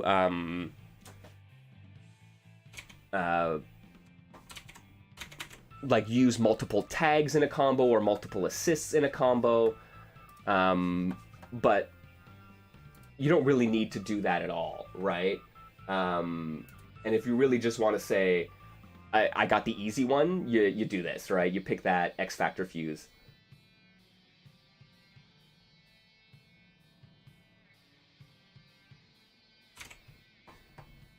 But yeah, it felt really smooth. I was expecting a little bit more trouble getting into it, but it was just like, okay, I get it, and like I have a fair bit of experience with like anime fighters and tag fighters, so it makes a bit of sense that I would ease into it, but they're definitely doing something to just make things kind of click when it gets in your hands. And I would say this was the same thing with M. Paul Weeks' Untitled 3v3 Fighter, the TLA dev.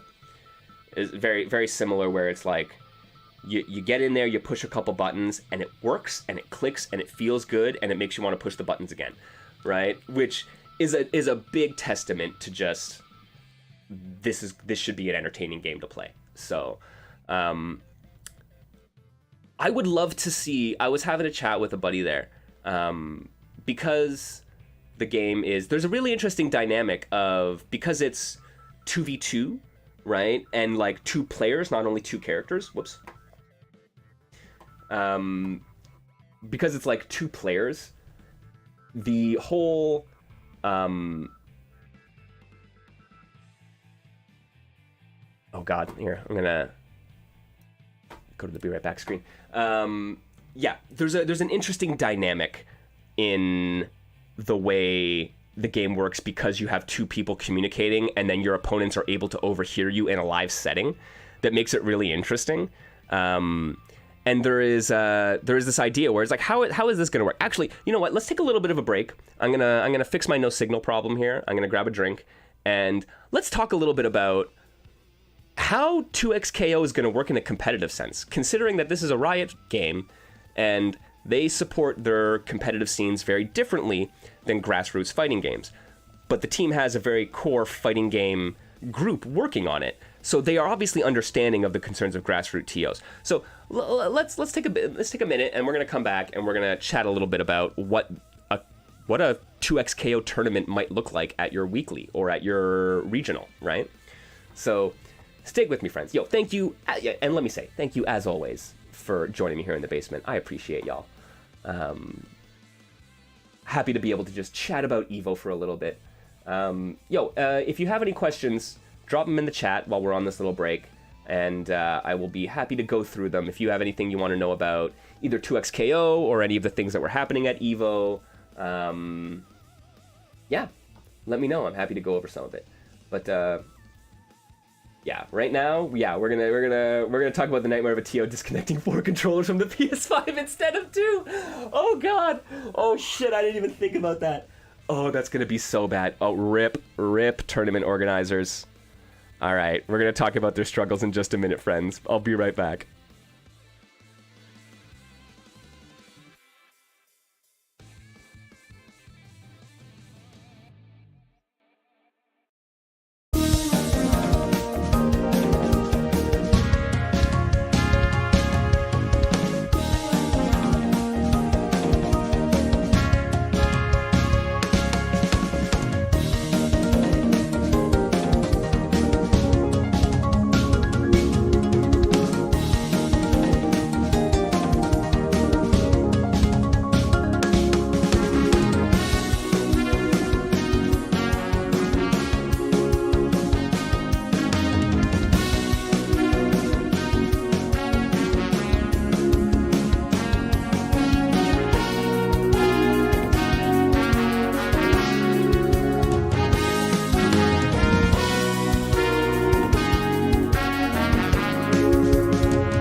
What is up, everybody? We're back. Welcome to Niche Fighter Tuesday. It is the post-Evo cooldown. We're chatting about everything that was happening at the event, all the games I managed to track down. We're going to talk a little bit more about 2XKO. So, I gotta say, I really like the idea of a 2v2, and I'm talking players, not characters, versus game. The team dynamic is something that has always kind of had, like, the fighting game has some history with team tournaments and team dynamics, but not really with the games themselves. Very rarely is it enforced by the game. And like, Street Fighter Cross Tekken had a 2v2 mode, which appeared at 1 Evo, I think, and people were kind of like, it was interesting, but it obviously wasn't the thing that stuck, right? I mean, partly because the game didn't stick, but I don't know necessarily if that's what people were leaning towards. But it's a different age now, and this is a very different developer with a different history handling it. So what happens when a company like Riot decides to, try their hands at like actual team-based fighting games? And it's interesting, and I really like the dynamic. Even playing with a complete stranger, I really like the dynamic of walking up to a station and being like, all right, who you picking? What's a good fuse? None of us really know. Let's go for the basic one, right? Oh, you have a good idea. Cool. That's fine. Like, I'll let you tag in, and then you can do your cool thing and tag me back in, and I'll get the next hit, right? Like, and like that dynamic, and like having that with people right next to you, being like, did you hear that? That means they're going to be tagging in a lot, so we got to watch for that, right? So like, we need something that we can make sure we can tag their assists and pick them off, right? So like, that's super cool and interesting. But it brings up some questions about how do these tournaments operate, right? And there's a whole discussion to be had about how do grassroots tournaments operate under the umbrella of Riot Games, who has a fairly strict control of their competitive scene in their other games? I don't know. Those other scenes, those other genres, are more amenable to a top-down structure like Riot has implemented. So that is a whole ass discussion. But just from a functional standpoint, 2XKO allows you to play 2 players versus 1 player, or 2 players versus 2, or 1 versus 1. So the question is, does there need to be a differentiation? If you host a bracket for 2XKO, is it a 1v1 bracket? Is it a 2v2 bracket? Does it matter? I don't think it matters. This is what has me really interested about how this game is going to play out, actually, is how is the community going to react to this format? Now, this is like secondhand information. I was talking to someone who was speaking with Proton Cannon at Evo, and they had asked them, what do you envision the competitive scene looking like? And they said first and foremost, that is up to the community, right? What the community wants to run is what's really important, and that is what they are endeavoring to support, which is, it's good, that's a PR line if I've ever heard one, but I also kind of believe it coming from Proton Cannon, right? So like, I'm gonna give them the benefit of the doubt and say that they're earnest in that, and that they are looking to support the community and what the fighting game community and the competitive community is looking for. Though apparently he followed that up with, I really hope it's open format, where it could be you can enter as a team of 2, or you can enter as a single, and throughout the bracket, because the way the game is set up, it doesn't matter. You can be a single person going through an entire bracket, and you can meet up with another team of 1 or another team of 2, or right, you can enter as a duo and you can face a solo or face another duo, and it doesn't matter. It's not gonna. There is no, like, it's not a mode that you're selecting. It is just the way the game is. So I find that really fascinating, and you can, as a team or as players, you then get to decide. It's like, do we want our cooperation where I can reduce my mental load and focus on my character and trust that my partner is going to be able to handle the follow-ups and take some of the mix-up pressure off of my plate, right? That's a really interesting dynamic. And then or you're a solo player who it's all internal. You don't have to do any active communication, so you're not giving away any tells working with a partner. And you have it all on your plate. But it means that you get to very explicitly design setups and combos and whatever your strategy might be, knowing that you have control over both your characters, right? So I don't know, I'm kind of stoked. I'm kind of excited to see what would happen if they allow that. And I'm really hopeful that they do. I agree with Proton Cannon in this, right? The 2XKO should be open format. Whether you enter as a duo or a solo, it shouldn't matter. How do you handle entry fee in that case, right? Is it $10 entry and $5 a piece if you enter as a duo and $10 if you enter as a solo?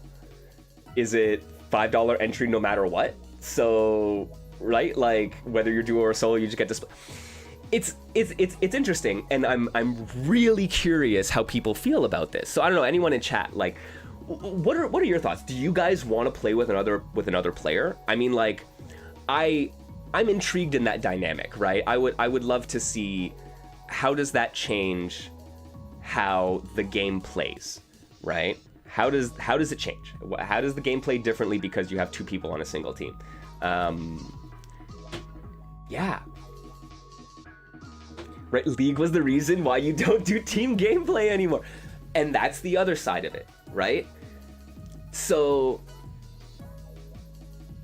the idea of having to rely on other people. I mean, I used to play shooters, and I used to play team shooters. We tried to play competitively, and it did not work, right? And maybe that was just the dynamic of the people playing. Maybe I could have found a team that I worked well on, but I don't know, right? But that reliance, it changes something, right? But if it's an open format, it doesn't matter. You don't have to worry about that, right? Someone else being on a team shouldn't necessarily impact your enjoyment of the game. So you're able to do that, but the people who are thrive and really are that team dynamic appeals to them, that is now there for them, right? I think it's really interesting, and it opens up to, especially when you consider Riot as a company and what I feel they are going to do for a team dynamic. They have that is embedded into their DNA in terms of how they operate. So of all teams to do something like this, they are probably best equipped to do it and bring it to the fighting game community, considering who is working on the game. So it's a fascinating dynamic. But yeah, Shadow saying, yes, it should be same price for a single or duo. The duo splits the prize. That's the other thing, right? If you're a duo and you win, you don't get a double prize, but you split the prize. It's whatever it is. Great. Yeah, you worked with someone, but you get half as much as if you worked alone, right? What? How do fighting gamers TM feel about that, right? There is a very the road warrior, the lone warrior with the rucksack slung over their shoulder, right? That working alone is succeeding alone is I don't know, it's a big part of the mythology of fighting games in some ways. But then again, so are training partners, so are communities. It's the fighting game community, right? There's also this core of recognizing that we only do this with the help of those surrounding us. So I don't know, right? Which of those values, because they can coexist as values in individuals and in communities, but which of those values kind of wins out when the team dynamic is presented to you in this way?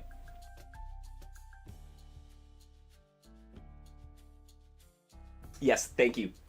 Hayama, absolutely. Strong team play culture in fighting games in Japan. And this is what I was saying, that there is a core of team dynamics embedded in the legacy fighting game community.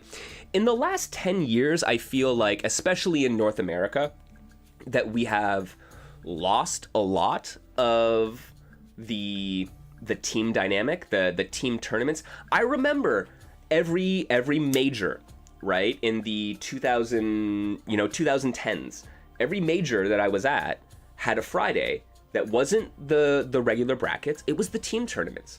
Oftentimes these would be hosted at not the convention center, but it would be hosted at the local, right? You would go to the local card shop or local arcade, and there they would host a team tournament, 3v3, Pokemon style, Waseda style, whatever the case may be, right? And that was always there. That was like foundational for me. It was those Friday night team tournaments were where I made some of my best friends in the fighting game community. They are where I met training partners. They are where I learned the most, because the dynamic meant we had to talk. We had to talk strategy. If we were, what am I good at? What are you good at, right? Thank you for the follow. Right? And so, yeah, those things came out in that dynamic, and that was core to it. But in the last 10 years, we're not really seeing that as much, right? The Friday tournaments disappeared, probably as a cost-saving measure. Like, that shit can get expensive. How much value is it providing? Not necessarily as much as you would hope. So, right, when it comes to, am I going to run the event or am I going to do this extra thing? I'm going to make the event better. I'm going to cut out this little extra Friday night thing. So, I think that is something that we have lost in the last little bit, but it's not gone. As Hayama points out, especially in Japan, the Cooperation Cup, there's the team tournament formats, like that is very much a part of the culture. A lot of the new generation is solo because they're looking for sponsorships and streaming awards, etc., which are very individualistic goals. I mean, I would say only insofar as there is no real team dynamic in the actual play, right? Like, it's not... You could have a fighting game team. We have had fighting game teams in the past. I think the esports bubble is just not sustainable for a lot of reasons, right? But, like, you're right, we don't have the actual... Like, we don't need a 5-person team or a 4-person team to play a... Overwatch or Halo or whatever the case may be. So there's less of a need for it, but having several really good Street Fighter players on a single team working together, training with each other, making each other better, there is value in that, right? And that still does exist. And you can get the sponsorships and rewards through those things as well. But you're right, I think the influencer thing, for lack of a better term, right? It's like being the person who does well at a tournament and then turns into the person that people listen to. I mean, that's a viable path to like sustainability and success, right? You've seen it with Sajam and Brian F. and, a whole ton of players. And yeah, I guess that so a lot of people will, like, you're right, lean towards that a bit.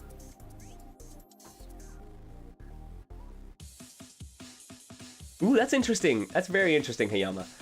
They have team play tournaments in Japan because the Japanese players grew up on the arcade environment, so it was always first to one. And they saw this team play as a solution to get a better experience and, like, more games. That's interesting.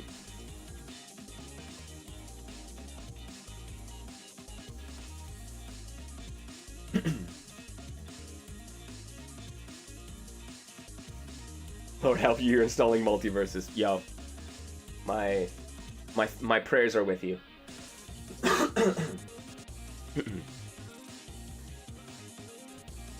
Always wanted to see a 4-man tag game. Yeah, the coordination, the synchronization, I think that's a really fun dynamic.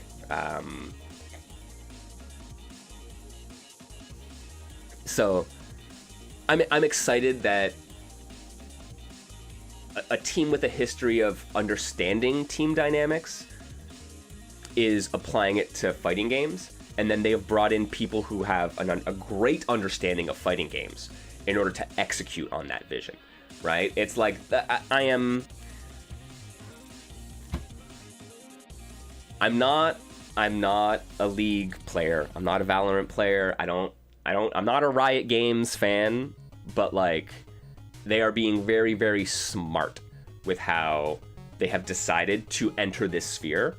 And everything that I have played of it, gotten my hands on, has been very refined to the point, and like, and in line with what they're saying. I think that is the thing that my real takeaway from my experience with 2XKO at EVO this year was that the play experience does actually line up with the promises that they are making. How that plays out long term obviously remains to be seen, but that is something that it is very clear that they're working on it and they're caring about it and that they're hitting at least some of the marks.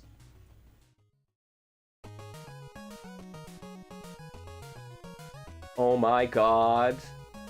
Hayama, you need, how do you set up 4-player Kazuna encounter? How do you do it? I need to know. I need to know. Is it just MAME? Does MAME allow it? Please, yeah, you definitely gotta help me get that one set up. Oh god. I tried to get it working in MAME and it did not happen for me. Ancient Calera was tools. All right. I'm getting out the landline. I have a rotary phone, right? And you dial into the Calera gods and just pray. Yeah, and KO, you're right. And this is the thing. There have been attempts. I am sad that 2XKO is beating Cerebral to the punch. Cerebral is an indie 2v2 fighting game that has been worked on for a long time now, and it's gone through recently an engine refresh, which has delayed it. But it means that 2XKO is going to beat it to the punch. But that it's super rich, and they are doing a lot of very similar things. Way more Cerebral is way more high flying Marvel than like anime launcher style that 2XKO is. And that is apparently the official terms that I'm now using. But other games have done this as well with, a long time ago, Kazuna Encounter, a fucking 4-player arcade game, right? 2v2 tag fighting game. Oh, Jesus, I need to get that working. And then, yeah, SNK Heroines has a 4-player mode as well. SNK Heroines also has a really interesting win condition, right? Well, a different win condition in that you have to use a particular super to get the KO. But that is... They've tried some different things, and I think maybe one too many things was the problem with that.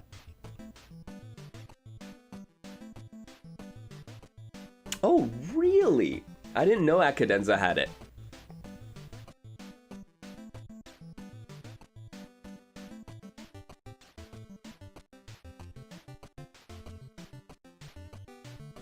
For me, I just want to get, because if I can get it running on my machine, if we can do 4-player, 1 machine, then I can just parsec it. And I'm fine doing that. I can live the parsec life.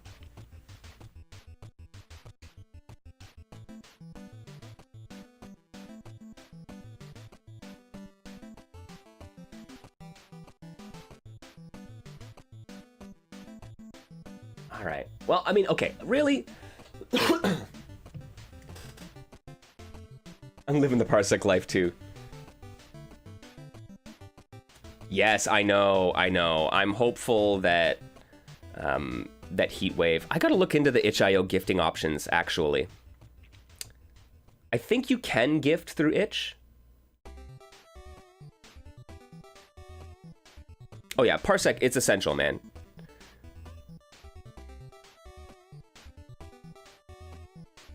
Honestly, the Steam Share functionality has also been a real blessing for a lot of these games.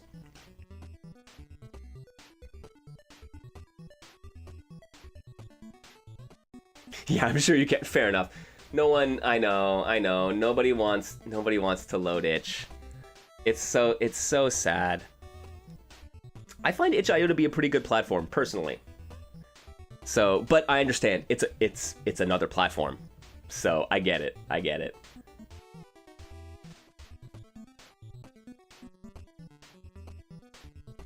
Man, I guess so. Like I said, I think I got one more thing that I really wanted to talk about in terms of Evo is it's the indie stuff. All right, it's the indie stuff writ large. It's Niche Fighter Tuesday. It's the digital basement, guys. This is what we talk about. The last couple years, Evo has done a fairly good job of holding space and offering space to indie devs. And that space has been either extremely affordable or free in exchange for basically being there as a, you know, an extra bullet point and doing some interviews and stuff like that. But there were, of course, some issues with the way it was handled. And we've talked over the last couple years of EVO doing the indie showcase and the trailer blocks about some of the ways in which it works really well and some of the ways it doesn't quite work as well and what we could do to maybe improve it, right? And I was really hopeful that this year was going to be a little bit different and that they were going to take to heart some of the concerns that the indie devs and the indie fans have had and maybe try to, like, round out some of the edges, the rougher edges. But unfortunately, that didn't happen. Apparently, it seems that, I don't know if it was like a changing of the guard or if it was a changing of priorities, or if it was just a matter of timing. But there was little communication with the indies and the developers about the showcase. And every time some of them would ask, they'd be like, oh, we're working on something that's happening soon. Oh, we're working on something that's happening. And then it was too late, right? And this, even over the past couple of years, the lack of communication from EVO about what was happening, about expectations, about their decisions, was kind of hurting some of these indie devs. I mean, Matrified, the developer of Merfight, and formerly on the Drag Her team, wrote a blog post about this, talking about their experience at EVO last year, and how they felt that they weren't being included in the most respectful way, right? I don't want to put words in Matt's mouth, like, but my sense was that they were a little disappointed with how they were treated. And from communication standpoint, right, being like, fine, if you're like, I'm here, I'm doing this, am I going to be interviewed on stream? I don't know, you didn't say why, right? Like, the reasons for people's trailers getting picked or not picked weren't really communicated at all. So it's disheartening, right?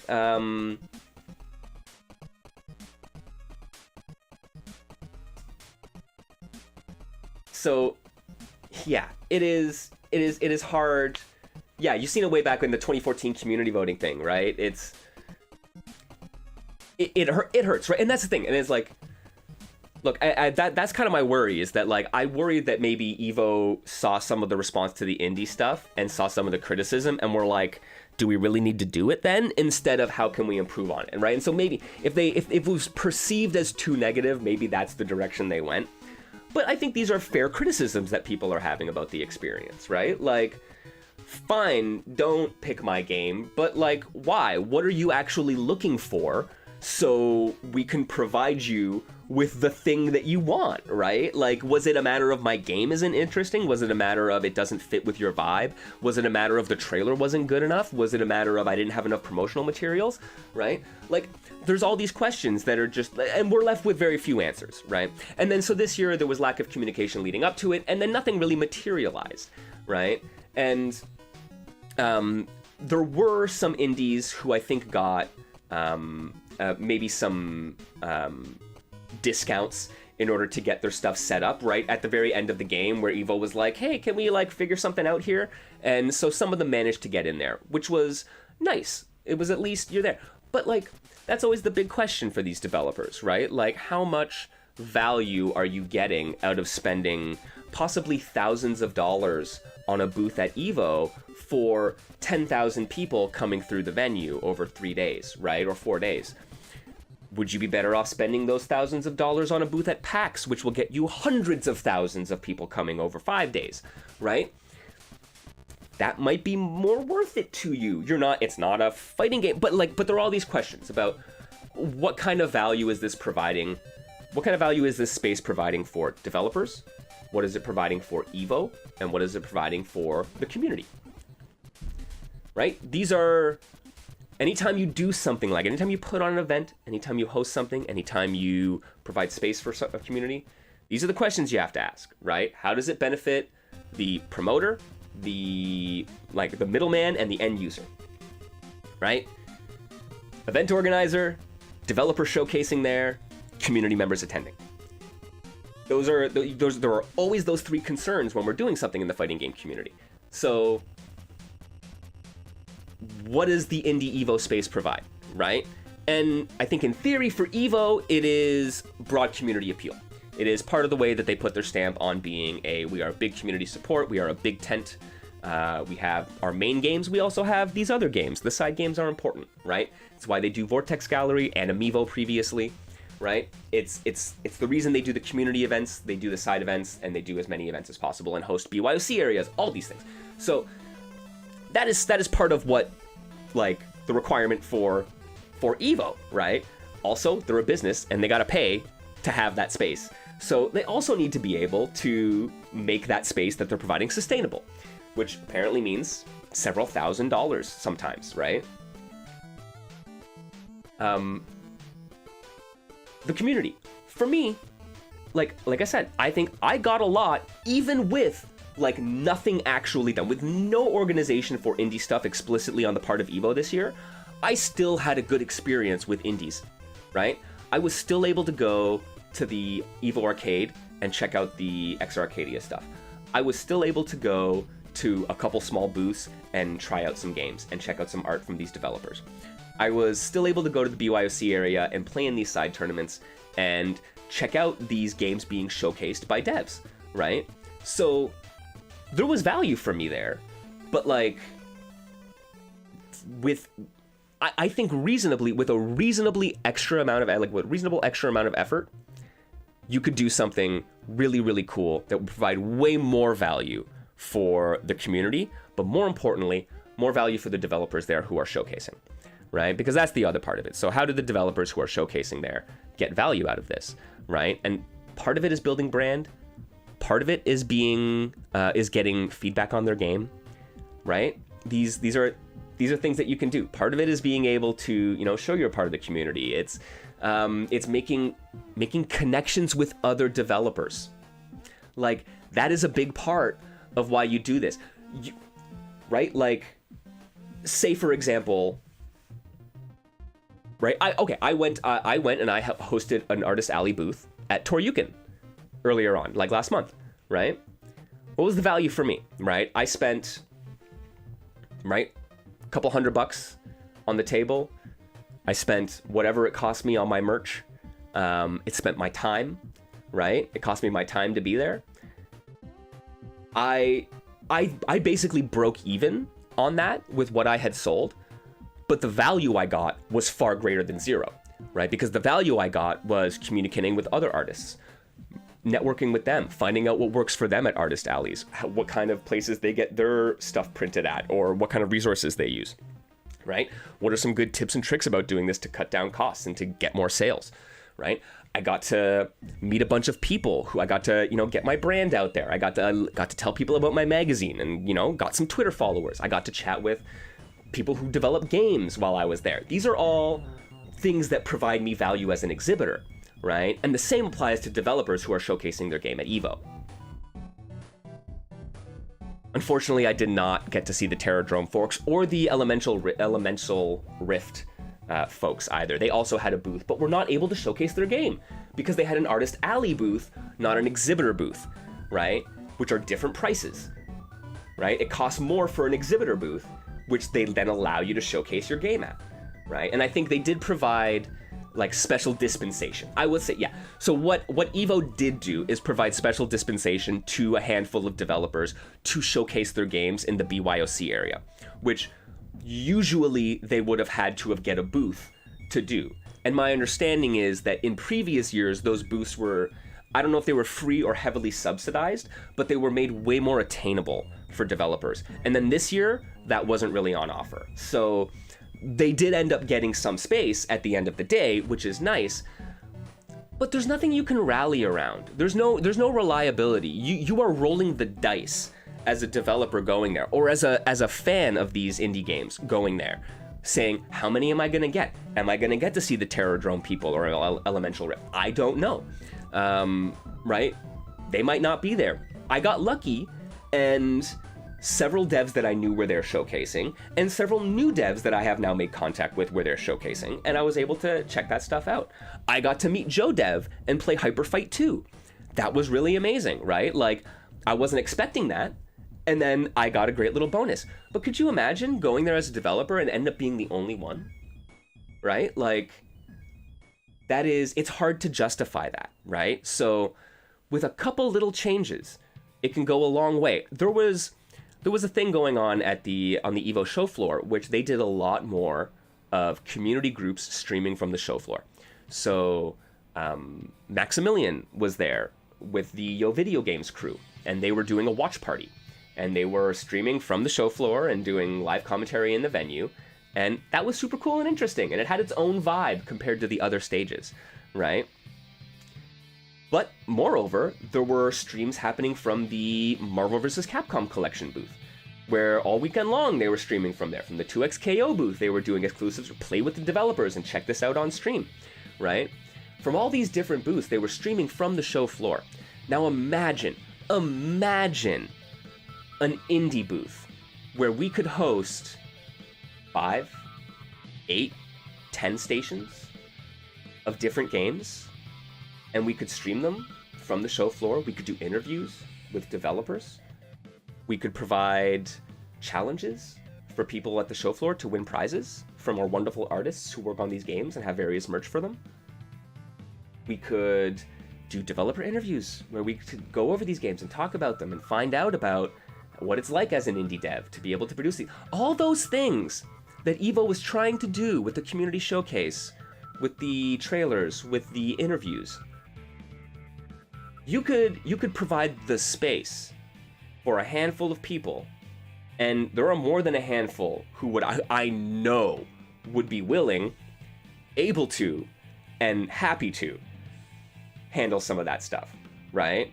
I would more than happily do a stream for a day from the EVO show floor, being able to talk to Andrea and Joe and Bye Bye Blue and show people the game and sit down with them and have us go over the finer points of the game, show why these games are hype, and provide space and opportunity for the community to meet the developers, for the developers to meet each other, for both of them to meet publishers and the wider community. Like, they understand it. Like, EVO as a company understands that there's value in allowing Marvel heads to stream from their show floor and play the Marvel collection, right? Just as there's value to have Griffey and fucking me and Joe and Toast and, like, guys, like, there are so many of us who would be who do this already, right? This is already the thing that we're out here doing, and we're like, let us do it for you, right? And I think that's better for EVO. I think it takes the weight off them. It provides genuine community, which is what they're trying to express through this stuff. It provides a great platform from people who understand these games. We already have the connections. This is a pretty tight-knit group, the indie and niche fighting game scene, right? Like, there's not, obviously we don't all know each other, but like, I'm pretty sure every single developer who has been showcased over the past 3 years, every single indie developer who's been showcased over the past 3 years at EVO, I am like 2 degrees of Kevin Bacon away from. Like, it's not even close. Like, we have the connections, we have this community brewing already. It could be there, man, and that would be so amazing. You know how fucking hype it would be? Like, if I walked by and I was just like, dang, that's Griffey, who is doing a primer on VF3TB, right? And is like, we're gonna spend an hour going over VF3TB and we're gonna have an exhibition between, these people. Fantastic, right? Move along. Hey, 3D Fighters is the game, man, right? That's what it's all about. Who else has some interesting take on 3D Fighters? Let's talk to Andrea Demetrio about their experience making 3D fighting games in the indie scene. And go to an interview with that, and then boom, combo showcase, which has already been fucking made, right? That we can already put out there. We could do bespoke stuff, man. We have amazing editors and artists. I could rant about this all goddamn day, guys. Suffice it to say, the fact that after 2 years of like we can make it better, it was a drop the ball moment. There's nothing really for the indie devs. It's, yeah, we need an indie fighting game community manager, right? Like,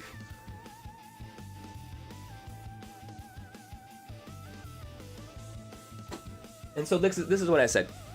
I'm wondering if it was a changing of priority at Evo or a changing of the guard. And if someone new is in charge of handling that and they don't have the same type of connections, then I can understand why this might fall, right? Oh, we don't have enough interest, so we can't do something, right? Like, you need to hit a critical mass of interest from exhibitors to do a showcase, right? Like, if you only have 2 trailers, it's hard to do a 30-minute trailer block. So I understand that might have worked, but if you're not approaching the developers, if they're not being communicated with, yeah, you're not going to get trailers. That's how that works. So, yeah, you need the right person in a position to organize something meaningful for Evo, for the exhibitors, and for the attendees, right? Like, foundationally, and I mean, and that is like, dudes, like, and I don't want this to sound too businessy. That is the core of community building, right? Like, even if it's just me hosting a session in my basement, it's got to make sense for me.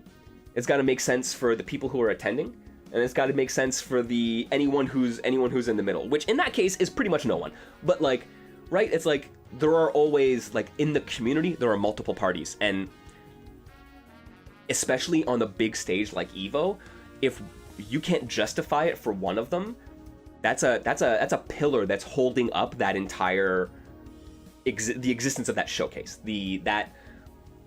That space, that, you know, space being provided disappears and falls apart if those pillars of support don't line up, if don't hold up, right? So you need a solid base for all of them, but that's how you build meaningful community stuff. Some people, this will be debatable, but French Bread is still a Dojin group, or at least they still say that.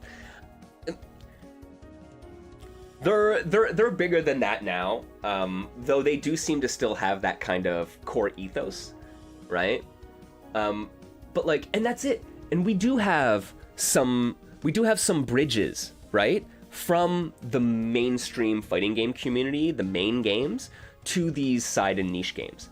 There are bridges available to us, right? And Melty Blood and French Bread games are one of them, right? And using that as, look, man, like, they like, come on, like, Melty coming from the bathroom jokes to main stage game is huge, right? And it provides a link down. People understand that that's that, and then a step down from Melty is the rest of the Dojin world, and that's really interesting. Someone asked me, they were like, oh, what are you here to play? And I'm like, oh, I'm going to play an EFZ, Eternal Fighter Zero. And they're like, what the fuck is Eternal Fighter Zero? And I'm like, wild Dojin anime game, right? Like, magical girl fighter? And they're like, what the fuck? And I'm like, come over here, right? And I showed them EFZ, and people are playing, and they're just like, this is absolutely batty, right? And they're like, this is wild. People are doing, like, stupid things. Why is this so cool? And I'm like, yeah, man, there's a whole world of this.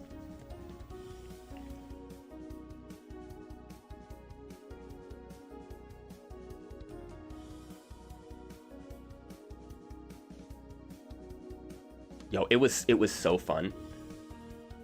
It really was. I was whatever. I was sloppy. I was so sloppy. Everything that I learned, a few B&Bs, I learned a few strats. I was not able to implement them in the heat of battle, even with all of Hayama's help and training. It was so fun, though. It was so fun. I do not regret it for an instant. But yeah, Hayama, the idea that, like, Melty or Uni managed to make it to the main stage of Evo, other indie devs say to themselves, maybe that could happen to me too. And I think this is where some of the disappointment from indie devs lies, is that though that may be the promise, the way that Evo is communicating this and engaging with it is not reassuring them, and it's never going to lead to those results, and they recognize that, right? It doesn't have to lead to those results. Let's be real. The idea of some niche game making it to that stat, like, that is a 1 in a million. Melty had a very unique set of circumstances that led to that, which then provided an amazing base for future games from French Bread to grow, right? But that's like the 1 in a million, man. That's the lottery winner, right? And I don't think any dev is legitimately expecting to win the lottery in that way. But like I said, it's about being able to get some level of value out of that, whether that be better community engagement. Even like I said, being associated with that stuff, man. Like, if you can get into a circle of games, like, if you're a Darkstalkers like game, then getting in with like Lunar Phase or whatever it is, right? Like, makes sense. That could work, right? I think there could be a place for Terradrome amongst the Netherrealms world, right? Why not Injustice MK Terradrome, right? Like, that's a perfectly cromulent tournament, if you ask me. So being able to associate yourself with these other games provides value for the developers. It creates community, it creates extended community, it brings in new people, it introduces you to new developers. These are all things that the value, it's not necessarily about the dollar value return on investment of what you're putting in. It's about what you can take away from that space being built. And for indies in particular, I think the more ephemeral things like community building, like connections, like mindshare are far more valuable necessarily than I spent $2,000 on my booth, I made $2,000 in sales on my game, right? Like, that is not what you're going in there for. So, like, don't think of it like that. But that means that when you're building it, you have to think about it from the other direction. So, and I would love to. I would love. Man, I know a couple people who, I'm not like close with them, but like we're mutuals. I got a couple mutuals who work at Evo. I need to try to get in touch. I need to find out who the indie game contact is there. Because I would love to be able to help. I think it's super important for us to be able to build our own spaces and kind of like own them, right? And to a certain degree, be proud of them, feel a part of them.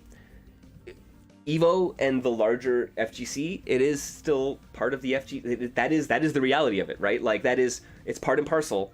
We're not completely separate, man. We all intermix. Like, that is just, so having the appropriate representation there, I think, is also important. And man, I think we can do that. We can do that. I know we can. We just got to be, the right people need to talk to each other. So, I don't know. We'll see. I'm gonna try to reach out to some people. I'll let people fucking simmer down after the intensity that, of course, was the Evo production. But I don't want to let this idea get cold, right? No worries, Hayama. Take care, my friend. And yes, I will reach out to you about some help with Kazuna Encounter. Thank you. I appreciate that.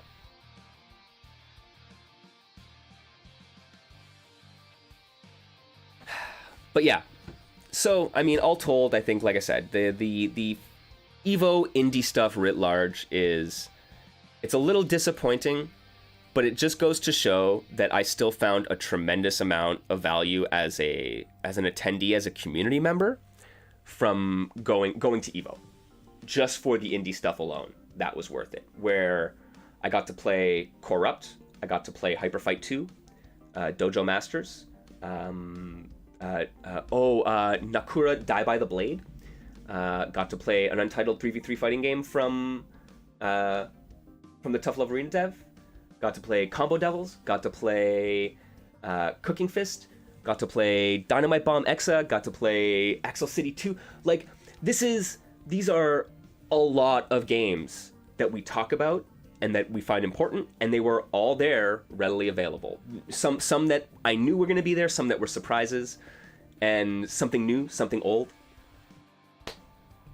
A borrowed cab, a blue controller. It's a fighting game marriage.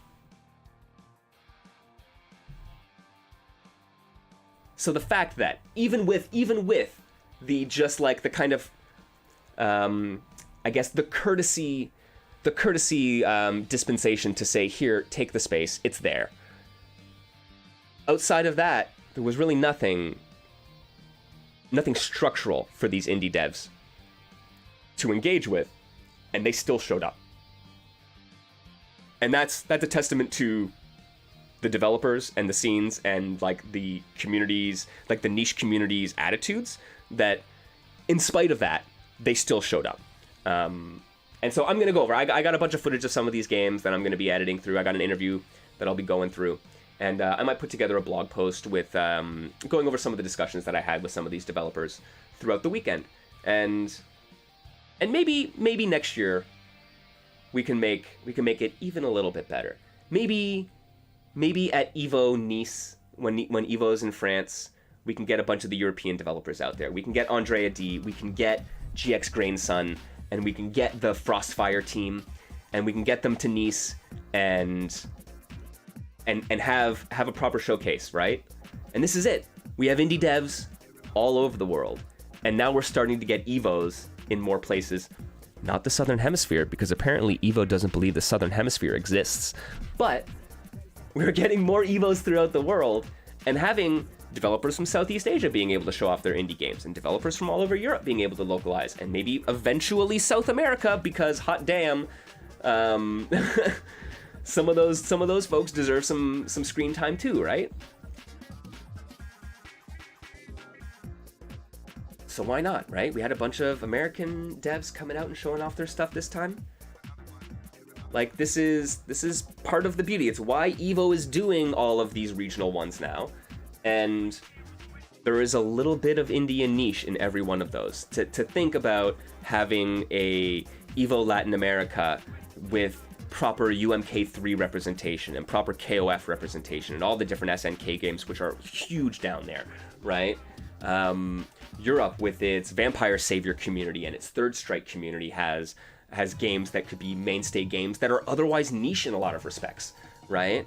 Think of all of the the amazing 3D fighting game players that live throughout Europe, right?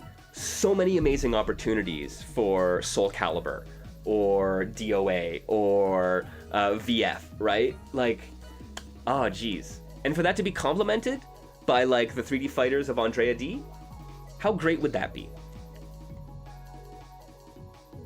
So, despite some disappointment with how it's all worked out, I am still highly like hopeful that we can make something work. And frankly, and if it doesn't happen, we're still building our own spaces, right? And not to say that we should be building our own spaces to prove to organizations like Evo that we are worthwhile, but by building our own spaces and having them be functional and valuable, it'll be easy to show someone like Evo, right? Or an organization like Evo that there is value here and that our inclusion is meaningful. Yeah. And I think that's where I'm going to leave it. I think this has been, that's a good like overview. Man, this is 2.5 hours of talking about my trip, man. This is just a travel vlog now. No, but I think Evo was really great. I had a great time at it, and there was some really cool stuff there, which I'm going to be showing you next week. And I don't know. Hopeful for the future. And like I said, even if Evo doesn't help us build something for the niche and indie scene, I think the lessons that we can learn from how they've handled it can help us make something even better.